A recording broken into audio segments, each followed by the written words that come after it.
इस लैब में अब तक जो वैज्ञानिक प्रयोग हुए हैं वो किस तरफ इशारा करते हैं? सबसे पहले ये बात है सर कि कोई प्योर नहीं है, चाहे वो द्रविडियन हो, चाहे नॉर्थ इंडियन हो, चाहे ईस्ट इंडियन हो या नॉर्थ ईस्ट इंडियन हो। अभी तक की जो रिसर्च है उसमें मुझे ज़्यादातर जो मुस्लिम पॉपुलेशन जो इंडिया में रह रहे हैं वो लोग अपने आसपास के लोगों से ज़्यादा मैच करते हैं जो अदर कास्ट ग्रुप के लोग हैं। भले ही आधुनिक मानव की उत्पत्ति अफ्रीका से हुई है, उसका भरण पोषण पालन भारत में हुआ है। क्या है, are we more associated towards the Iranian population or are we associated with the Indian population? और रिलीजियस डिस्प्यूट ना रख के हम एक दूसरे के साथ कनेक्टेड है, ये हमारा रिजल्ट भी बोलता है, तो हम एक साथ रहना चाहिए। मकड़ी जो होती है उसका जाले का एक तार होता है जो वो अपनी लार से बनाती है।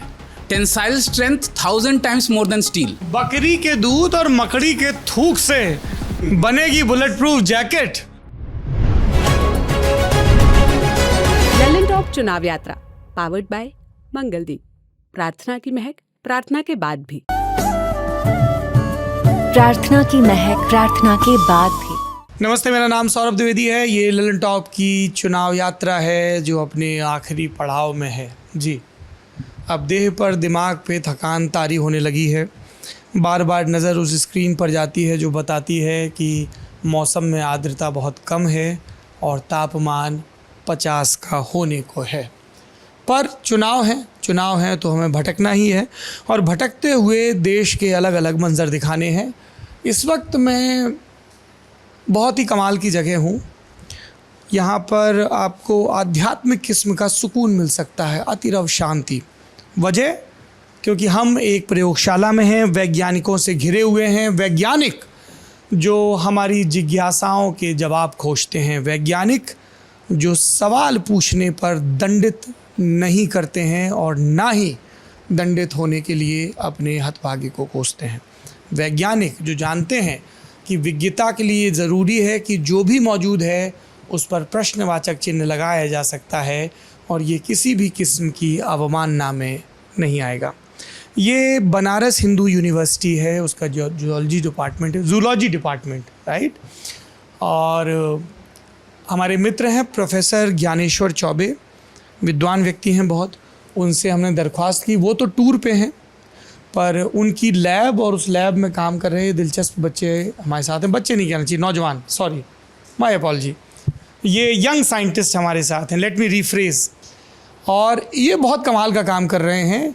मेरे और आपके जीन पे, हमारे डीएनए पे काम कर रहे हैं कि हम लोग कहाँ से आए, कितने लाख कितने करोड़ों वर्ष पहले आए, हमारे पुरखे कैसे थे, कोई बीमारी हम पे ज़्यादा असर करती है, किसी पे कम असर करती है, उसकी वजह क्या है। अलग अलग कम्युनिटीज़ की डीएनए प्रोफाइलिंग करना, अलग अलग जातियों की, अलग अलग धर्म के लोगों की और उनकी एंसेस्ट्री और उनका पूरा रूट निकालना। ये आप देखिए, जो देख रहे हैं कि हमारे जीन पूल का रामायण इससे क्या संबंध है, उसके बारे में बहुत सारी रिसर्च हो रही हैं, है ना। कोविड मॉर्टेलिटी रेट भारत में अपेक्षाकृत कम क्यों रहा, इसका हमारे जीन पूल से क्या संबंध है। भारत के लोगों में इम्यूनिटी ज़्यादा है, इसकी वजह क्या है, इन सब चीज़ों पे हम बात करेंगे। और ये रामायण की जनजातियाँ, इस तरह के बहुत सारे यहाँ पे रिसर्च और प्रयोग हो रहे हैं। ये सब नौजवान साइंटिस्ट हमारे साथ हैं, इनको मैंने पहले ही ब्रीफ कर दिया है कि मैं आपसे बात करने वाला हूँ, पेपर आउट कर दिया है। तो एक एक करके बात करते हैं, इनसे करते हैं सबसे पहले बात। डॉक्टर प्रज्वल, आपसे करें? नाम भी मैंने याद कर लिया सबके। जी, क्या काम कर रहे हैं आप? मेरा मेनली काम है जो वो बांग्लादेश की, जैसे हम कभी भी बात करते हैं साउथ एशिया की, तो उसमें जेनेटिक स्टडीज़ जो भी हुई हैं वो मेनली भारत और पाकिस्तान की हुई हैं। और बांग्लादेश जेनेटिक के पर्सपेक्टिव से अभी तक कुछ काम नहीं हुआ था, जो भी हुआ था फोरेंसिक मार्कर था। तो बांग्लादेश की जो जनता है, जो कास्ट है, जो ट्राइबल पॉपुलेशन है, वो किसके क्लोजर है, क्योंकि बांग्लादेश एक ब्रिज की तरह काम करता है साउथ ईस्ट एशिया और ईस्ट एशिया के बीच में। उसके बाद म्यांमार शुरू हो जाता है, मंगोलियन फीचर्स जी जी। तो हमको ये देखना था कि ये मतलब इनकी जो है वो किसके करीब हैं। अगर करीबता पता चलेगी तो हम ये बोल सकते हैं, अगर इन फ्यूचर में जब भी काम होगा कि हम उस पर प्रिसीजन मेडिसिन पे या इंडिविजुअल मेडिसिन पे काम होगी, उसके लिए सबसे पहले हमको उसका जेनेटिक मेकअप पता होना चाहिए। अच्छा। तो मेरा वो काम है। इसके लिए आप बांग्लादेश जाते हैं? खूब बांग्लादेश में गया था, सैम्पलिंग किया, उसी पे मेरी पीएचडी थी। सैम्पलिंग हम लोग सर्वे करने जाते हैं, फिर पॉपुलेशन बुलाते हैं। बाल वो सब नहीं, हम बस ब्लड सैंपल या सलाइवा सैंपल लेते हैं, क्योंकि वो ज़्यादा ईजी है और अच्छे अमाउंट में हमको डीएनए मिल जाता है। जब इनकी अवेलेबिलिटी नहीं होती है तब आप बाल और अदर उस पे जाते हैं। जी, शैलेश देसाई देसाई जी, गुजरात से। जी सर। किस चीज़ पर रिसर्च कर रहे हैं आप? मैं अभी डोमेस्टिकेशन पे काम कर रहा हूँ। तो डोमेस्टिकेशन का एक ऐसा स्टडी है कि जैसे हम लोग को पता है कि पहले इंडस वैली सिविलाइजेशन इंडिया में था, तो बोला जाता है 4-5 हज़ार साल पहले इंडिया में ऑक्यूपेशन ह्यूमन का था, लेकिन उसके पहले ऑक्यूपेशन था या नहीं, थोड़ा क्वेश्चन टाइप का है। तो वो समझने के लिए हम लोग डोमेस्टिकेशन को प्रॉक्सी लेके समझ रहे हैं कि पहले इंडियन पॉपुलेशन यहाँ पे कोई ऑक्यूपेशन था या नहीं था। आसान भाषा में समझाइए, अपनी कम समझ आए। ओके, मतलब डोमेस्टिकेशन जब होता है 5000 साल पहले जो मेरे और आपके पुरखे थे, जी। उन्होंने गाय और घोड़े को पालतू बना लिया था। जी जी जी, हाँ इतना हमें पता है। हाँ बैल को भी, सांड बैल वो सब हमें हाँ। सील में दिखते हैं जी। तो उसी चीज़ को हम लोग समझ रहे हैं कि कब, मतलब कितना टाइम हुआ होगा, कब डोमेस्टिकेशन हुआ है ये। तो उससे एक प्रॉक्सी पता चल सकता है कि उस टाइम पे ये ह्यूमन पॉपुलेशन यहाँ पे इंडिया में थी। तो बस वही चीज़ समझने के लिए हम लोग डोमेस्टिकेशन का टाइमिंग समझ रहे हैं अभी। पिग का बताओ, कैसे पिग आपका इनका भी रिसेंट काम आ रहा है जिसमें ये देखा जा रहा है जो पिग है वो डोमेस्टिकेट इंडिया में कब हुआ? बताइए, सुअर कब पालतू हुआ? हाँ, तो अभी जो हम लोगों ने एज एस्टिमेट किया पिग है, बोलते समझ में आता, सुअर में, अरे सुअर की बात हो रही है। तो अभी जो पिग डोमेस्टिकेशन जो हुआ है इंडिया में वो 6000 साल बीसी बता रहा है हमारा जो मॉलिक्यूलर 6000 साल बिफोर क्राइस्ट, यस, मतलब हाँ 8000 8,000 पहले। हाँ, तो उसमें हम लोग ने 3 लाइनेज मिली है हमें मेनली। जो नॉर्थ इंडिया है, जो डोमेस्टिकेशन हुआ है वो इंडिपेंडेंट हुआ है, मतलब कोई पॉपुलेशन इंडिया में थी ऑलरेडी, वो लोग डोमेस्टिकेट किए थे। दूसरी लाइनेज थी अंडमान निकोबार का, वो लोग जो वियतनाम से पॉपुलेशन आया था, जो ऑस्ट्रेलियाटिक लैंग्वेज किया जाता है, लैंग्विस्टिक। अरे आराम आराम से बताओ यार, तुम इतने सारे पारिभाषिक शब्द बोल रहे हो। हैं 8000 साल पहले उत्तर भारत में हमारे पुरखे थे जी। जिन्होंने सुअर को पालतू बना लिया था जी। जंगल से पकड़ लाए थे, हाँ। बाड़े में रखने लगे थे। बाड़े में रखने लगे एक थे, जी। दूसरा क्या बता रहे दूसरा थे? था कि अभी वियतनाम कहाँ से आ गया इसमें? अच्छा, तो उसमें दूसरा एक लाइनेज हमको मिला है, जो हम लोग ने अंडमान निकोबार का एक सैंपल था, उसका हम लोग टेस्टिंग किए और वो जो उसका कंपेयर करिए तब पता चला कि वो वियतनाम के साथ जा रहा था। और जब हम लोग उसका एज किए, डेटिंग किए, तब पता चला कि वो 4 से 5 हज़ार साल पुराना है। तो मतलब ये बता रहा है कि पहले वियतनाम से कुछ population, human population obviously Andaman Nicobar में आई है और वही लोग ये पिग लेके आए हैं। निकोबारीज का जो जेनेटिक मेकअप है वो साउथ ईस्ट एशिया से काफ़ी मैच करता है। जो निकोबार के सुअर हैं वो वियतनाम के सुअरों से मिलते हैं। और ह्यूमन भी, जो निकोबार के जो ह्यूमन है, इंसान हैं, वो भी वियतनाम या साउथ ईस्ट एशिया से ज़्यादा क्लोजेस्ट वो है। जीन पूल जो है। तो ये बताना चाह रहे हैं कि जो ह्यूमन वहाँ से माइग्रेट करके आया वो अपने साथ कहीं न कहीं वो सुअर को भी लेके आया होगा। मतलब ऐसे इमेजिन कर सकते हैं कि वो एक बड़ी सी नाव पे बैठ के आए होंगे, कुछ जंगली जानवर भी साथ, कुछ हाँ कुछ जंतु जानवर साथ रहे होंगे, कुछ पौधे पत्ते साथ रहे होंगे, फिर उस टापू पे उनकी बसाहट हुई होगी, ऐसा? बिल्कुल जी बिल्कुल, ऐसा है। तो हम जानवरों का अध्ययन करके भी इंसानों की बसाहट का पैटर्न समझ सकते हैं। बस जी जी, उद्देश्य है, इसी वजह से यही उद्देश्य। यही उद्देश्य अरे तो ये बताओ ना गुरु। और इनका ये बहुत अच्छी बात ये है कि हम पहली बार बता पा रहे हैं कि भारत में, क्योंकि अभी तक ये बोला जाता है जो सुअर का जो जब भी इनका पालतूकरण हुआ है वो चाइना में हुआ है, और ये जो डेट है पहली बार हमको पता चला कि 8000 साल पहले कोई सुअर यहाँ पे डोमेस्टिकेट हो चुका था। तो ये सबसे अभी तक कोई रिपोर्ट नहीं किया है ना अभी, तो ये बहुत बड़ी अभी न्यूज आने वाली है। अरे आपको अग्रिम बधाई गुरु देसाई साहब, हैं एकदम चापे रहिए। अभी मैं आप लोगों से सबसे आपकी रिसर्च की सबसे अमेजिंग पॉइंट्स पूछूंगा इसी तरह के। जी समृद्धि सिंह, क्या काम कर रही हैं आप? मेरा काम अभी बिश्नोई के ऊपर हो रहा है। मतलब हम लोग ने सैंपल्स आप जयपुर की रहने वाली? जी, मैं जयपुर की रहने वाली हूँ। राजस्थान में बहुत ज़्यादा बिश्नोई लोग रहते हैं, जैसलमेर तरफ, that is very close to Pakistan.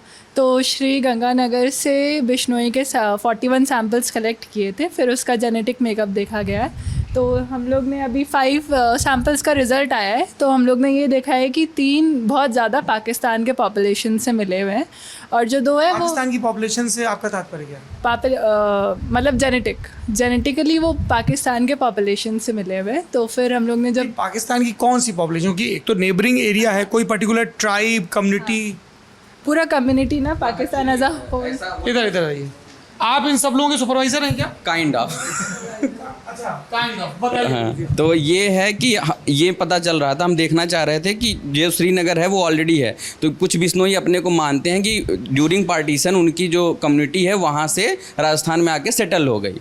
तो ये जेनेटिक में ऐसा हम देख सकते हैं, अगर वो 2000-4000 साल पुराना भी है तो हमको वो सिग्नल मिल पाता है। तो ये पहले देखना था क्या ये सत्यता है, कैसी है। अगर ये पॉपुलेशन जो नेबर आसपास रह रही है, दैट मीन्स कि वो जियोग्राफी डिस्टेंस के हिसाब से आपस में समानता हमको दिखता है जेनेटिक में भी।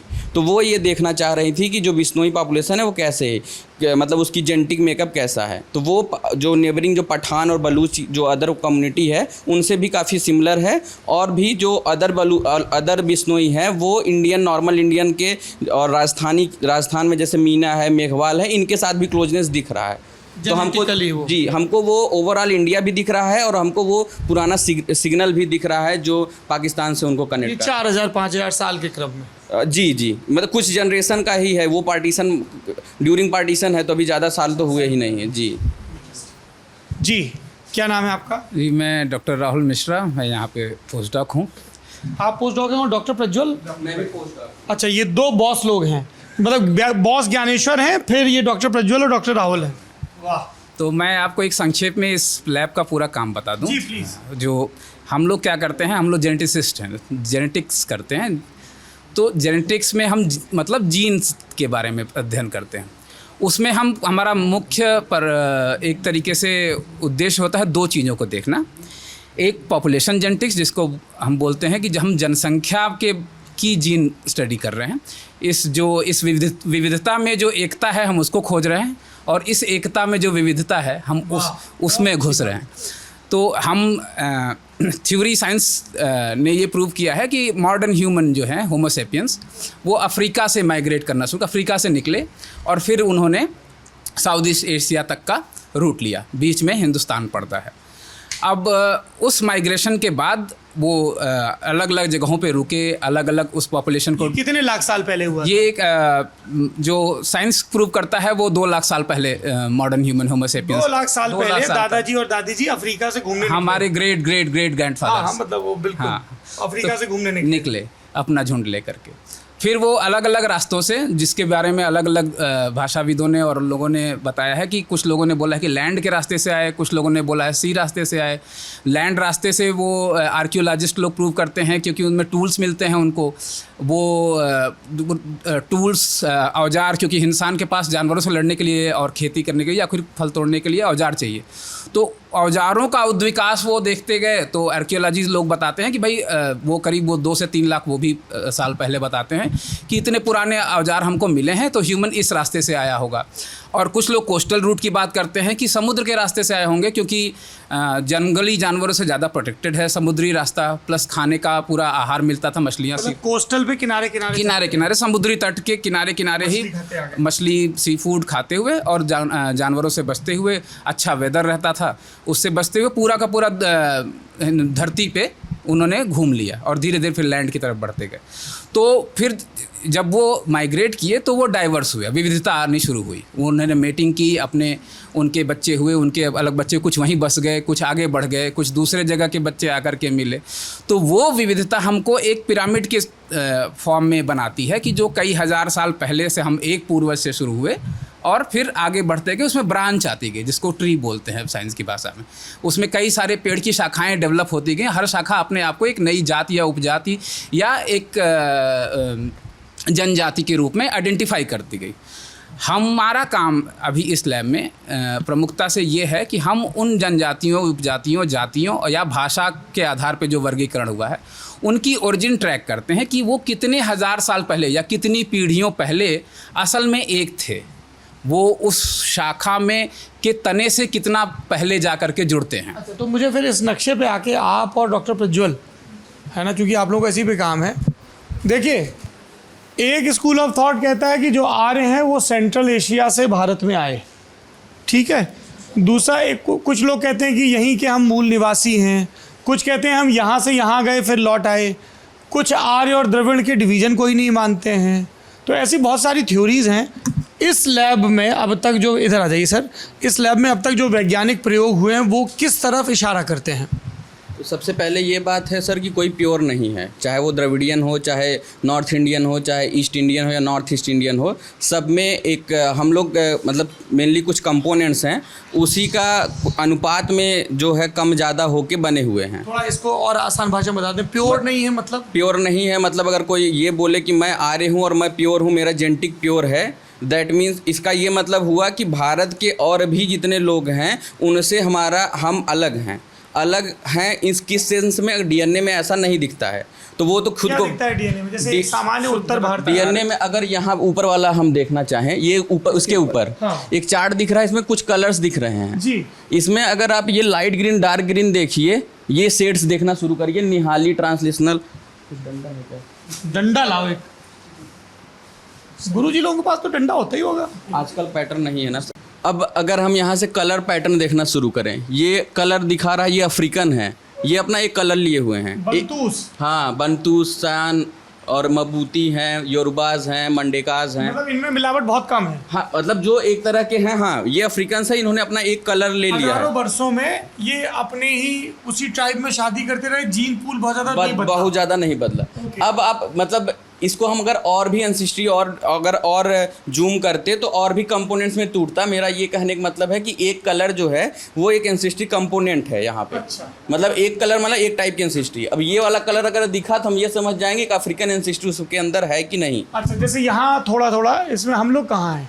ये हम लोग ये रहे ना चेंचूज, मडिगा, माला, थारूज, ये रहे भील रहे राजस्थान, यूपी लो कास्ट, कुर्मी, वैश, लोधी, कंजस, दुसाद, ये अच्छा, सब ये सब लोग रहे। हाँ। तो इनमें ये थोड़ा थोड़ा सारी भारतीय जातियों में अलग अलग कलर्स के कंपोनेंट्स आप देख, कलर्स बदल रहे हैं बस। छत्री, गुजराती, खत्री सब में नहीं, मैं कह रहा हूँ कि वो अफ्रीकन वाला थोड़ा थोड़ा दिख रहा है बॉटम पे। बॉटम्स में तो हम लोग कहीं से हैं, मतलब थोड़ा सा तो connection बहुत है। कम होता है। हाँ। अफ्रीकन। अच्छा, फिर ये ब्लू वाला क्या है?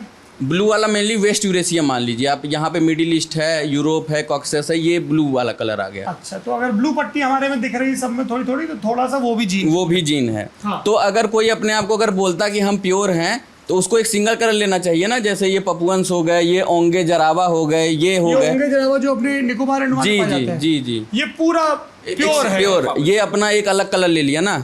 हाँ। तो अगर ऐसा कोई प्योर इसमें तो नहीं दिख रहा है हमको इंडिया में, चाहे वो द्रविडियन हो चाहे ये हरा रंग कौन सा है? ये इंडियन कंपोनेंट्स हैं, ये लाइट ग्रीन डार्क ग्रीन, ये अब हमारे अपने कलर्स हैं। ये देखिए ज़्यादा दूर और नहीं वो है। जो ब्लैक वाला दिख रहा है, ये वाले, हाँ, ये वाले, ये भी इंडियन कंपोनेंट्स है। एक दो, ये तीन, ये तीन है। सबसे डार्क है ये यही वाले तो है ना, हाँ, ये वाले। पहाड़िया में सबसे ज्यादा डार्क क्यों है ये इस वाले में?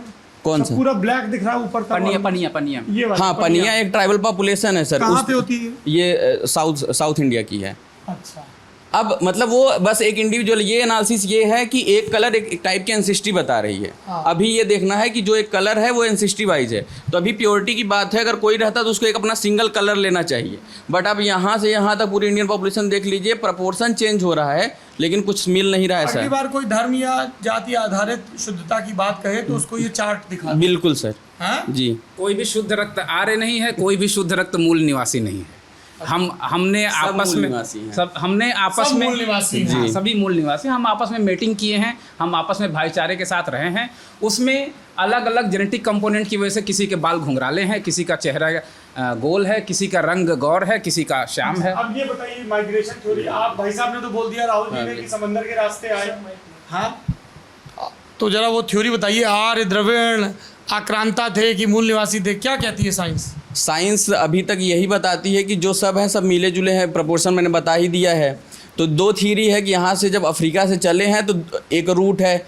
अब वो रूट कौन सा इधर गया है यूरोप साइड और कौन सा इधर जाके ऑस्ट्रेलिया तक यहाँ बस आया है, इस पे बहुत सारा लड़ाई चल रहा है। तो दो रूट हो गया। एक हो गया कि एक रूट बोलते हैं कि कोस्टल माइग्रेशन रूट है, कि ये तटीय इलाकों से होते हुए ऐसे ये कहाँ से, मतलब अफ्रीका से निकले। सऊदी अरब, ये इराक, ईरान। ये तुरंत ऐसे नहीं है सर। जैसे यहाँ से निकले तो यहाँ पहुँचे, कुछ साल यहाँ रुके, फिर यहाँ से निकले आगे पहुँचे तो कुछ साल रुके, ऐसे ऐसे पॉपुलेशन ऐसे माइग्रेट की है। और लैंड कनेक्टेड तो है ही पूरा ये। जी जी।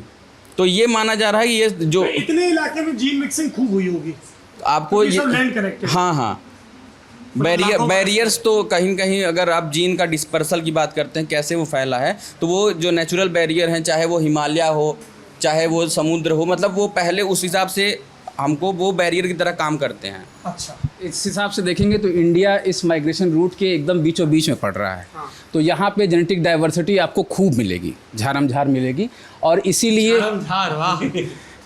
ये बोलते हैं कि 5000 साल पहले हिंदुस्तान में दुनिया की आधी आबादी निवास करती थी। जो ये इसके साइंटिफिक एविडेंसेस भी हैं कि जब दुनिया की आधी आबादी भारत में क्योंकि तब दुनिया की आबादी भी उतनी नहीं थी और जैविक परिस्थितियाँ काफ़ी कठिन थी अफ्रीका और यूरोप में। यहाँ पे फर्टाइल लैंड थी, बारिश होती थी, मानसून था, उष्णता थी, आर्द्रता थी, सब कुछ था, तो हर तरह के पेड़ पौधे फल जानवर होते थे।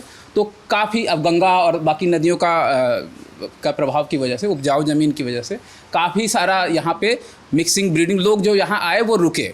और जो कुछ साल की प्रज्वल बात कर रहे हैं वो कुछ साल, हजारों साल का भी एक टुकड़ा हुआ। हाँ, मतलब कुछ साल मतलब बता तो दो। 5 साल, आप 5 बोल दिए कुछ साल का मतलब है 500 साल 800 साल की बात कर रहा हूँ, ऐसे लग जाते हैं। तो जब आप यहाँ बोल रहे थे कि वो लोग कुछ साल रुके, तो मुझे लगा अच्छा इजिप्ट में 5-10 साल रुक के आगे बढ़ गए। नहीं, आपका तात्पर्य था कि 500-800 साल इजिप्ट में रुके फिर आगे बढ़े। जी ऐसे, फिर ईरान, फिर ऐसे बिल्कुल करके। बिल्कुल। और ये नोमेनक्लेचर तो अभी का है, तब और भी नाम अलग ही होगा। और हमारे सर का एक बहुत अच्छा लाइन बोलते हैं कि भले ही आधुनिक मानव की उत्पत्ति अफ्रीका से हुई है, उसका भरण पोषण पालन भारत में हुआ है। वाह, क्या उन लोगों के भी हैशटैग चलते होंगे, वंडरलस्ट वाले हैं। एकदम घूमे जा रहे हैं 8-8 साल में। क्या बात है। बाकी लोगों की भी रिसर्च समझ लें। जी आप क्या करते हैं भाई साहब? सुधांशु जी, मेरा नाम सुधांशु मणि त्रिपाठी है। बेसिकली मैं देख रहा हूँ अगर किसी भी क्राइम सीन पे, पंखे का हवा है तो इसको उधर करता हूँ। हाँ, पंखा उधर कर दीजिए। किसी भी क्राइम सीन पे अगर कोई भी बायोलॉजिकल स्टेन मिलता है, either it is semen, saliva, blood, कुछ भी, तो उसका एज क्या है? कत्ल हुआ जी। लाश पे किसी का थूक मिला, किसी का सीमन मिला। जी। हाँ, और तो हम ये सलाइवा सीमन, ब्लड, बेसिकली मैं यहाँ पे सीमन और सलाइवा पे ही काम कर रहा हूँ। तो मुझे उस सीमन, सलाइवा या ब्लड के एज पता करना है कि कितना दिन पहले वो यहाँ पे आके डिपॉजिट था। तो उसके लिए हमने जो है आरएनए चूज़ किया, क्योंकि जो आरएनए होता है हमारे शरीर में वो बेसिकली प्रोटीन बनाता है, और उस आरएनए का जो डिग्रेडेशन होता है वो बहुत फास्ट होता है। तो कम दिनों में, मतलब अगर 2 दिन या 4 दिन, 7 दिन का वेरिएशन देखना है कि कितना दिन हुआ ये सैंपल को यहाँ पे डिपॉजिट हुए, तो हम किसी भी सैंपल को लेके उसका आरएनए डिग्रेडेशन देख सकते हैं। उसका मनुष्य जाति को क्या लाभ होगा? उससे बिल्कुल लाभ होगा। हम अगर कोई एलिबाई, अपना किसी को एलिबाई प्रूव करना है, सपोज करिए कि आजकल जो है बहुत हर जगह मतलब सीमन बैंक खुल रहा है, हर जगह जो है ब्लड बैंक खुल रहा है। अगर मुझे किसी को फंसाना है ब्लड के बेसिस पे, तो मैंने सपोज करिए इनको फंसाना है, ब्लड बैंक से मैंने इनका ब्लड ले लिया, क्राइम सीन पे हमने रख दिया। रखने के बाद फिर 3 दिन बाद, 4 दिन बाद मैं जाके बोलता हूँ कि अरे ये तो आए थे वहाँ पे, मर्डर हो गया, सब कुछ हो गया, इनका ब्लड वहाँ पे मिला। अब ब्लड मिला तो डीएनए मिला। ये तो बोल रहे हैं कि मैं तो वहाँ पे गया ही नहीं था, पर इनका खून वहाँ था, ये तो निपट गए। लेकिन सुधांशु की टेक्नोलॉजी इन्हें बचा लेगी कैसे? तो वहाँ पे हम करेंगे क्या, हम वहाँ पे देखेंगे कि अच्छा वो खून जो डिपॉजिट हुआ है वो कितने दिन पहले डिपॉजिट हुआ है। तो जब हम खून में जो है देखें, आरएनए का पैटर्न देखेंगे, उसका कंसंट्रेशन देखेंगे, तो कहीं ना कहीं बाहरी तत्वों की वजह से, इन्वायरमेंटल फैक्टर की वजह से उसका आरएनए डिग्रेडेशन होगा। तो हम पता लगा पाएंगे कि मर्डर 4 दिन पहले हुआ, लेकिन ये खून 4 दिन पुराना नहीं है। 4 दिन पुराना नहीं है तो बहुत पुराना है। या तो मर्डर हो चुका है, उसके बाद अच्छा किसी ने छिड़क दिया वहाँ पे। दूसरी चीज़ ये होती है कि कहीं कहीं ऐसा होता है जब कोई हैंगिंग का केस होता है, तो वहाँ पे आप भी जाते होंगे, देखे होंगे, सुसाइड कोई करता है तो सीमेन जो है आ जाता है बाई पेनिस, या सलाइवा आ जाता है बाई माउथ से। तो होता क्या है, एक्सटर्नल फैक्टर उस समय भी काम करते हैं, बॉडी एकदम डिकम्पोजिशन शुरू हो जाता है। तो हमारे जो फॉरेंसिक मेडिसिन एक्सपर्ट हैं वो on the basis of the various physical changes, algor mortis, rigor mortis, estimate करते हैं टाइम सिंस डिपोजिशन की बंदा कब मरा होगा। उसी को एक और तत्व अगर उसमें जोड़ दिया जाए कि जैसे सलाइवा मिला है या सीमेन मिला है, बॉडी से इजैकुलेट हुआ है उसमें आरएनए डिग्रेडेशन फैक्टर देख लिया जाए और पता कर लिया जाए कि 3 दिन में अगर इतना 100 ml जो है सलाइवा है या सीमेन है, 3 दिन में उसमें 99 नैनोग्राम पर माइक्रोलीटर जो है आरएनए बचता है। इसका मतलब ये है कि इसका जो है 3 दिन पहले मृत्यु हुआ होगा। तो कहीं ना कहीं जी देखिए, डीएनए एक तरीके से अमर होता है, अगर उसको कुछ ज़्यादा नुकसान न पहुंचाया जाए। सुंदर वैज्ञानिक डायलॉग लग रहा है, कितना सुंदर। डीएनए अमर होता है। हाँ, एक तरीके से अगर उसको छुआ ना जाए तो वो, इसीलिए हमें जीवाश्म में डायनासोर के करोड़ों साल पुराना डीएनए मिला। ठीक है, क्योंकि वो अगर उसको प्रिजर्व करके रखा जाए तो अगर आपका सीमेन कहीं पड़ा है, वो हो सकता है 1 साल बाद भी अगर आपका कपड़ा किसी को मिल गया और वो प्रूव कर सकता, वो ये कह सकता है कि आई हैव बीन रेप्ड, मेरा रेप हुआ है, क्योंकि डीएनए उसमें हो सकता है उसको मिल जाए। ठीक है, लेकिन आरएनए उसकी जगह उसकी हाफ लाइफ बता देगा कि ये आरएनए की हाफ लाइफ बहुत कम होती है। वो 15 दिन में आपको कुछ नहीं मिलेगा, एक हफ्ता में कुछ नहीं मिलेगा। तो 1 महीने पुराना अगर रेप केस है और वो ये कहे कि मेरे पास अभी भी कपड़े पड़े हुए हैं और उसमें सीमेन है, और अभी तक जो टेक्नोलॉजी है वो डीएनए के बेस पे ही काम कर रही है, तो डीएनए ये नहीं बताता कितना पुराना कितना सीमेन है, लेकिन बता देगा किसका है। हाँ, लेकिन आरएनए ये बता सकता है इन अ वे कि ये नहीं ये 1 हफ्ते के से ऊपर का है और आप ये क्लेम कर रहे हैं कि कल रात को ही रेप हुआ है मेरा, जबकि इसमें आरएनए मौजूद नहीं है। जब चार्जेस लग जाते हैं तो उसमें नॉन अवेलेबल होता है, तुरंत अरेस्ट किया जाता है। तो उस समय हम अपनी एलिबाई को प्रूव करने के लिए, मैं तो उस जगह था ही नहीं, या तो जो ये सैंपल है ये तो देखिए 1 महीने पुराने हैं, तो कहीं ना कहीं ये जस्टिस प्रोवाइड करने में एक महत्वपूर्ण जो है। जितना डीएनए अमर है उतना ही आरएनए भंगुर है, उतना ही जल्दी डीएनए अमर है और आरएनए क्षणभंगुर है। जी नमस्ते। हेलो बैठिए। क्या नाम है आपका? सर, मेरा नाम चंचल है, चंचल देवनानी, और मैं छत्तीसगढ़ से हूँ, रायपुर से, और मैं सिंधी पॉपुलेशन की एंसेस्ट्री पे काम कर रही हूँ, जो माइग्रेशन के टाइम पे सिंध प्रांत से इंडिया में माइग्रेट करके आई थी। Why this population is because क्योंकि we say this is a very endogamous population, which means इसमें within the caste marriages बहुत ज़्यादा होती है, तो it makes a very concentrated gene pool. मतलब आप ये कह रहे हैं कि सिंधियों में ज़्यादातर शादियाँ सिंधियों के ही अंदर हुई हैं, हम कम्युनिटी के अंदर, तो उसको इंडोगैमस बोलते हैं। यस, एंडोगेमस टर्म यूज़ करते हैं हम उसके लिए। तो होता क्या है, तो हमारी जीन पूल सैचुरेट होती है, तो उसमें म्यूटेशन के चांसेस ज़्यादा आते हैं, तो उसके थ्रू हम डिजीज़ भी प्रेडिक्ट कर सकते हैं और हम एंसेस्ट्री भी देख सकते हैं। तो आपकी रिसर्च से हमें क्या पता चलेगा, अभी तक क्या पता चला? अभी तक हम ये देख रहे हैं कि हमारी पॉपुलेशन की जेनेटिक एंसेस्ट्री क्या है। Are we more associated towards the Iranian population or are we associated with the Indian population? क्या पता चला? So जैसे हम ये एडमिक्सचर प्लॉट देख रहे थे, ये सबके पास ये चार्ट रहता है, सबकी अपनी अपनी पॉपुलेशन। बिश्नोई समाज के करीब इसके भी डॉट बने हुए थे खूब सारे हैं वो। हाँ, तो वैसे ही ये एक प्लॉट है जिसमें ये पॉपुलेशन है जो हमें पाकिस्तान की सिंधीज़ की है, और ये एक पॉपुलेशन है जो इंडियन सिंधीज़ की है। हमारे पास इंडिया के कुछ 7 स्टेट्स से 300+ सिंधी पॉपुलेशंस के सैम्पल्स हैं, जिसके थ्रू हम उनका माइग्रेशन पैटर्न देखेंगे। मैटरनल लिनीएज का माइग्रेशन पैटर्न देख सकते हैं, पैटर्नल लिनीएज का देख सकते हैं, माँ नाना नानी और उस लेवल पे कहाँ से माइग्रेशन, कहाँ से माइग्रेट हुए थे। तो ये सब अभी काम प्रोसेस में है। एक होता है ऑटोसोमल में हम देखते हैं, जो हमें पूरा वर्ल्ड वाइड उसकी एंसेस्ट्री बताती है। तो ये जो है यहाँ पे ये डार्क कलर्स जो है ऊपर, ये हमारी इंडियन एंसेस्ट्री को रिलेट करते हैं, और ये जो है ये ईरानियन एंसेस्ट्री को रिलेट करते हैं। सेंट्रल एशियन है? नहीं, ईरानियन एंसेस्ट्री जो सेंट्रल एशियन में तो और ऊपर चले। हाँ, मिडिल ईस्ट वाला, मिडिल ईस्ट, वेस्ट एशिया जो भी बोले। तो हम इसमें देख रहे हैं कि Iranian ancestry is comparatively more in the Sindhi population in some samples. While तो आपने सैंपल कहाँ से लिए? हमारे पास सैंपल, मैं कोलैबोरेशन में काम कर रही हूँ खुशबू के साथ। सो हमारे पास 300 सैंपल्स है, गुजरात, राजस्थान, यूपी के बहुत सारे। खून और सलाइवा लेके हमने खून लिया है, क्योंकि उससे डीएनए का कंसंट्रेशन ज़्यादा आता है, और हमारे सीक्वेंसिंग में हमें थोड़ा ज़्यादा अमाउंट चाहिए होता है।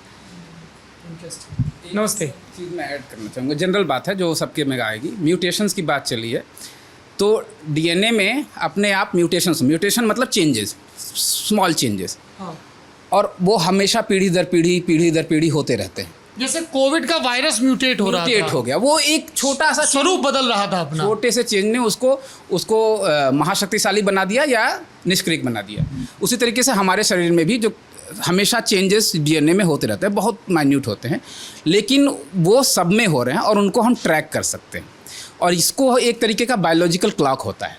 इन म्यूटेशंस को रीड करके, पढ़ के आप बता सकते हैं कि एक म्यूटेशन ये हुआ था, आपको पता है कि ये करीब 20,000 साल पहले हुआ था। तो उन म्यूटेशंस को पढ़ के आप उनकी एंसेस्ट्री यानी कि उनके पीढ़ी दर पीढ़ी उम्र बता सकते हैं कि ये जनजाति, ये पॉपुलेशन कितने साल पहले यहाँ से अलग हुई थी या इसके साथ मर्ज हुई थी। तो ये म्यूटेशन एक बायोलॉजिकल क्लॉक है, तो आपको बार बार इनको नाम मिलेगा कि म्यूटेशंस को हम स्टडी कर रहे हैं। इंटरेस्टिंग। मैं उसमें ऐड करूँगी कि जैसे मैंने कहा कि ईरानियन एंसेस्ट्री भी है, तो हम ये भी देख रहे हैं कि ईरानियन एंसेस्ट्री तो है ही, साथ ही साथ वो इंडिया की जो कुछ इंडो यूरोपियन पॉपुलेशन है उनके साथ भी good amount of ancestry show करती है। और जैसे भैया बोल रहे थे कि मिक्सिंग, तो प्रोसेस में हमारा पाइपलाइन में है अभी भी कि हम देख रहे हैं कि माइग्रेशन में कब ये किस पॉपुलेशन के साथ मिक्स हुई है, तो इन अ टाइम हम ये सब कुछ देख पाएंगे। इंटरेस्टिंग जी। नमस्ते श्रुति, क्या कर रही हो तुम? सर मेरी जो ट्राइब्स हैं वो सबके धुरवा। पे डॉट बने हुए हैं। सर ये PCA है। क्या है ये? PCA principal component analysis. इसमें ये जो 2 ट्राइंगल्स है वो मेरी पॉपुलेशन है।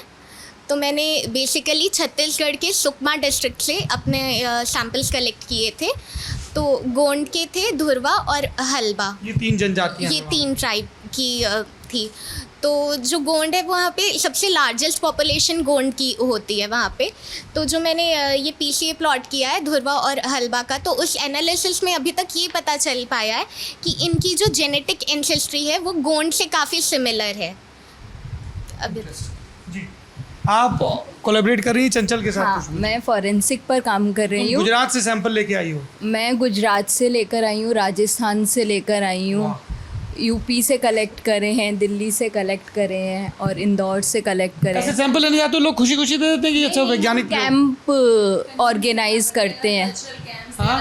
देर आर कल्चरल कैंप होते हैं। हो कि हम तुम्हारे ऊपर रिसर्च कर हाँ, हेल्थ कैंप्स होते हैं, अलग अलग जाके एक एक इंडिविजुअल को एक्सप्लेन करना होता है इन अ कन्विंसिंग वे कि हम क्यों आपको दे ये सैंपल्स। सिंधीज कम्युनिटी होती हैं बेसिकली, तो हम पहले सिंधीज कम्युनिटी में बात करते हैं, फिर वो ऑर्गेनाइज करवाते हैं पूरा कैंप। इस बात का फ़र्क पड़ता है कि आप उसी कम्युनिटी से आते हो तो आपके लिए थोड़ा सा इजी रहता है क्या कन्विंस करना?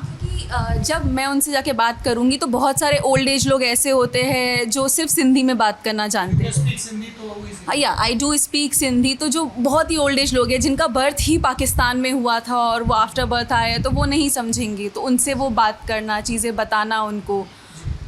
ठीक है, आप लोग क्या रिसर्च कर रहे हैं? नमस्ते। अद्वितीया और देवश्रुति जी बताइए। मेरा रिसर्च कार्डियोवैस्कुलर डिसऑर्डर्स पे है। तो जैसे हम जानते हैं कि कार्डियोवैस्कुलर डिसऑर्डर्स जो है वो साउथ एशियंस में परसेंटेज हिसाब से और एज के हिसाब से भी देखा जाए तो western part of the world में जो पॉपुलेशंस है उनसे ज़्यादा भी है। और एटलीस्ट स्टडी में देखा गया है कि एटलीस्ट उनको 10 इयर्स पहले वो हार्ट अटैक या कार्डियक अरेस्ट जो यूरोप के लोगों के मुकाबले हम भारत के, साउथ एशिया के लोगों को दिल का दौरा पड़ने की, हार्ट अटैक की आशंका ज़्यादा है। हाँ। क्यों? ये आप जैसे अभी तक बात किया आपने, तो पता ही चल गया होगा कि जो भी हम हैं, जैसे भी दिखते हैं, जो भी हमें डिजीज़ है, वो सब कुछ काफ़ी हद तक हमारे जेनेटिक्स पे डिपेंड करता है। तो साउथ एशियंस की जेनेटिक्स ही कुछ इस हद तरह से है। एवोल्यूशन जब हुआ तो साउथ एशियंस कार्डियोवैस्कुलर डिसऑर्डर्स के प्रति जो है ज़्यादा प्रीडिस्पोज्ड हो गए। तो इसी के बैकग्राउंड पे हम रिसर्च कर रहे हैं। मेरा काम एक पर्टिकुलर जीन पे है, MYBPC3। तो देखा जाए तो जो कार्डियोमायोपैथीज़ भी एक तरह का कार्डियोमायोपैथी, आसान भाषा। कार्डियोमायोपैथी मतलब कार्डियो प्लस मायोपैथी। बैठ जाते हैं, ये थोड़ा लंबा खींचेगा लग रहा है। बताइए, थोड़ा कुर्सी घुमा लीजिए। कार्डियोमायोपैथी ये क्या होता है? कार्डियो हो गया हार्ट, मायो मतलब मसल, पैथी पैथोजेनेसिस। ठीक है, मतलब सीधी भाषा में बताया जाए तो हार्ट के मसल का डिसऑर्डर। ठीक है, तो कार्डियोमायोपैथी पे मेरा काम है और हाइपरट्रॉफिक कार्डियोमायोपैथी पे पर्टिकुलरली काम है। हाइपरट्रॉफिक मतलब हाइपरट्रॉफी होना मतलब थिकन हो जाना, मोटा हो जाना। हाइपरट्रॉफी मतलब हाँ, जो हार्ट का जो मसल्स है वो नॉर्मल से ज़्यादा मोटा हो जाता है ये। और कार्डियोमायोपैथी जो है वो एक कोई डिजीज़ नहीं है, वो कई सारे डिजीज़ को एक साथ कार्डियोमायोपैथी बोलते हैं। जो भी डिजीज़ में हार्ट का मसल का डिसऑर्डर्स होता है वो उसका एक अम्ब्रेला टर्म है ये कार्डियोमायोपैथी। उसका अलग अलग क्लासिफिकेशन है, किसी में डायलेटेड कार्डियोमायोपैथी हो गया या हाइपरट्रॉफिक कार्डियोमायोपैथी हो गया। तो वो सिम्टम पे डिपेंड करता है या फिर कॉज पे डिपेंड करता है कि कार्डियक का मतलब हार्ट का मसल्स मोटा किस तरह से हो रहा है, क्यों हो रहा है। ये बताइए, आपकी रिसर्च से मानव जाति को क्या लाभ होगा? सॉरी, मैं ये सवाल पूछता हूँ क्योंकि लोगों को समझ में तो आए कि जो लैब में रात दिन आप लोग काम कर रहे हो प्रतिभाशाली, तो लाभ क्या होगा? लाभ तो ये होगा कि कोई भी चीज़ का हम लोग जब दवाई या करने जाते हैं तो उससे पहले हमें उस चीज़ का रूट कॉज जो है वो पता करना होता है। दिल दुरुस्त ढंग से काम करे, इसके लिए दवाइयाँ बने, इसके लिए ज़रूरी कि पहले हमें पता हो कि दिल काम कैसे करता है और उसमें जो चेंजेस आ रहे हैं वो क्यों आ रहे हैं। वो क्यों आ रहे हैं? हम लोग आज जो यहाँ पे है, जो वेस्टर्न पॉपुलेशंस के मुकाबले हम लोग ज़्यादा डिस्पोज्ड है, वो क्यों हैं? जो एनवायरनमेंट में हम लोग रह रहे हैं, हो सकता है हम लोग उसके साथ कंपैटिबल ना हो। कोई भी चीज़ को आप, जैसे मछली को आप पानी से बाहर ले आके हवा में छोड़ देंगे तो फिर वो तड़प के मर ही जाएगा, हो सकता है। तो मतलब हम लोगों को पहाड़ में चल के रहना चाहिए, वहाँ वेदर अच्छा है यही है।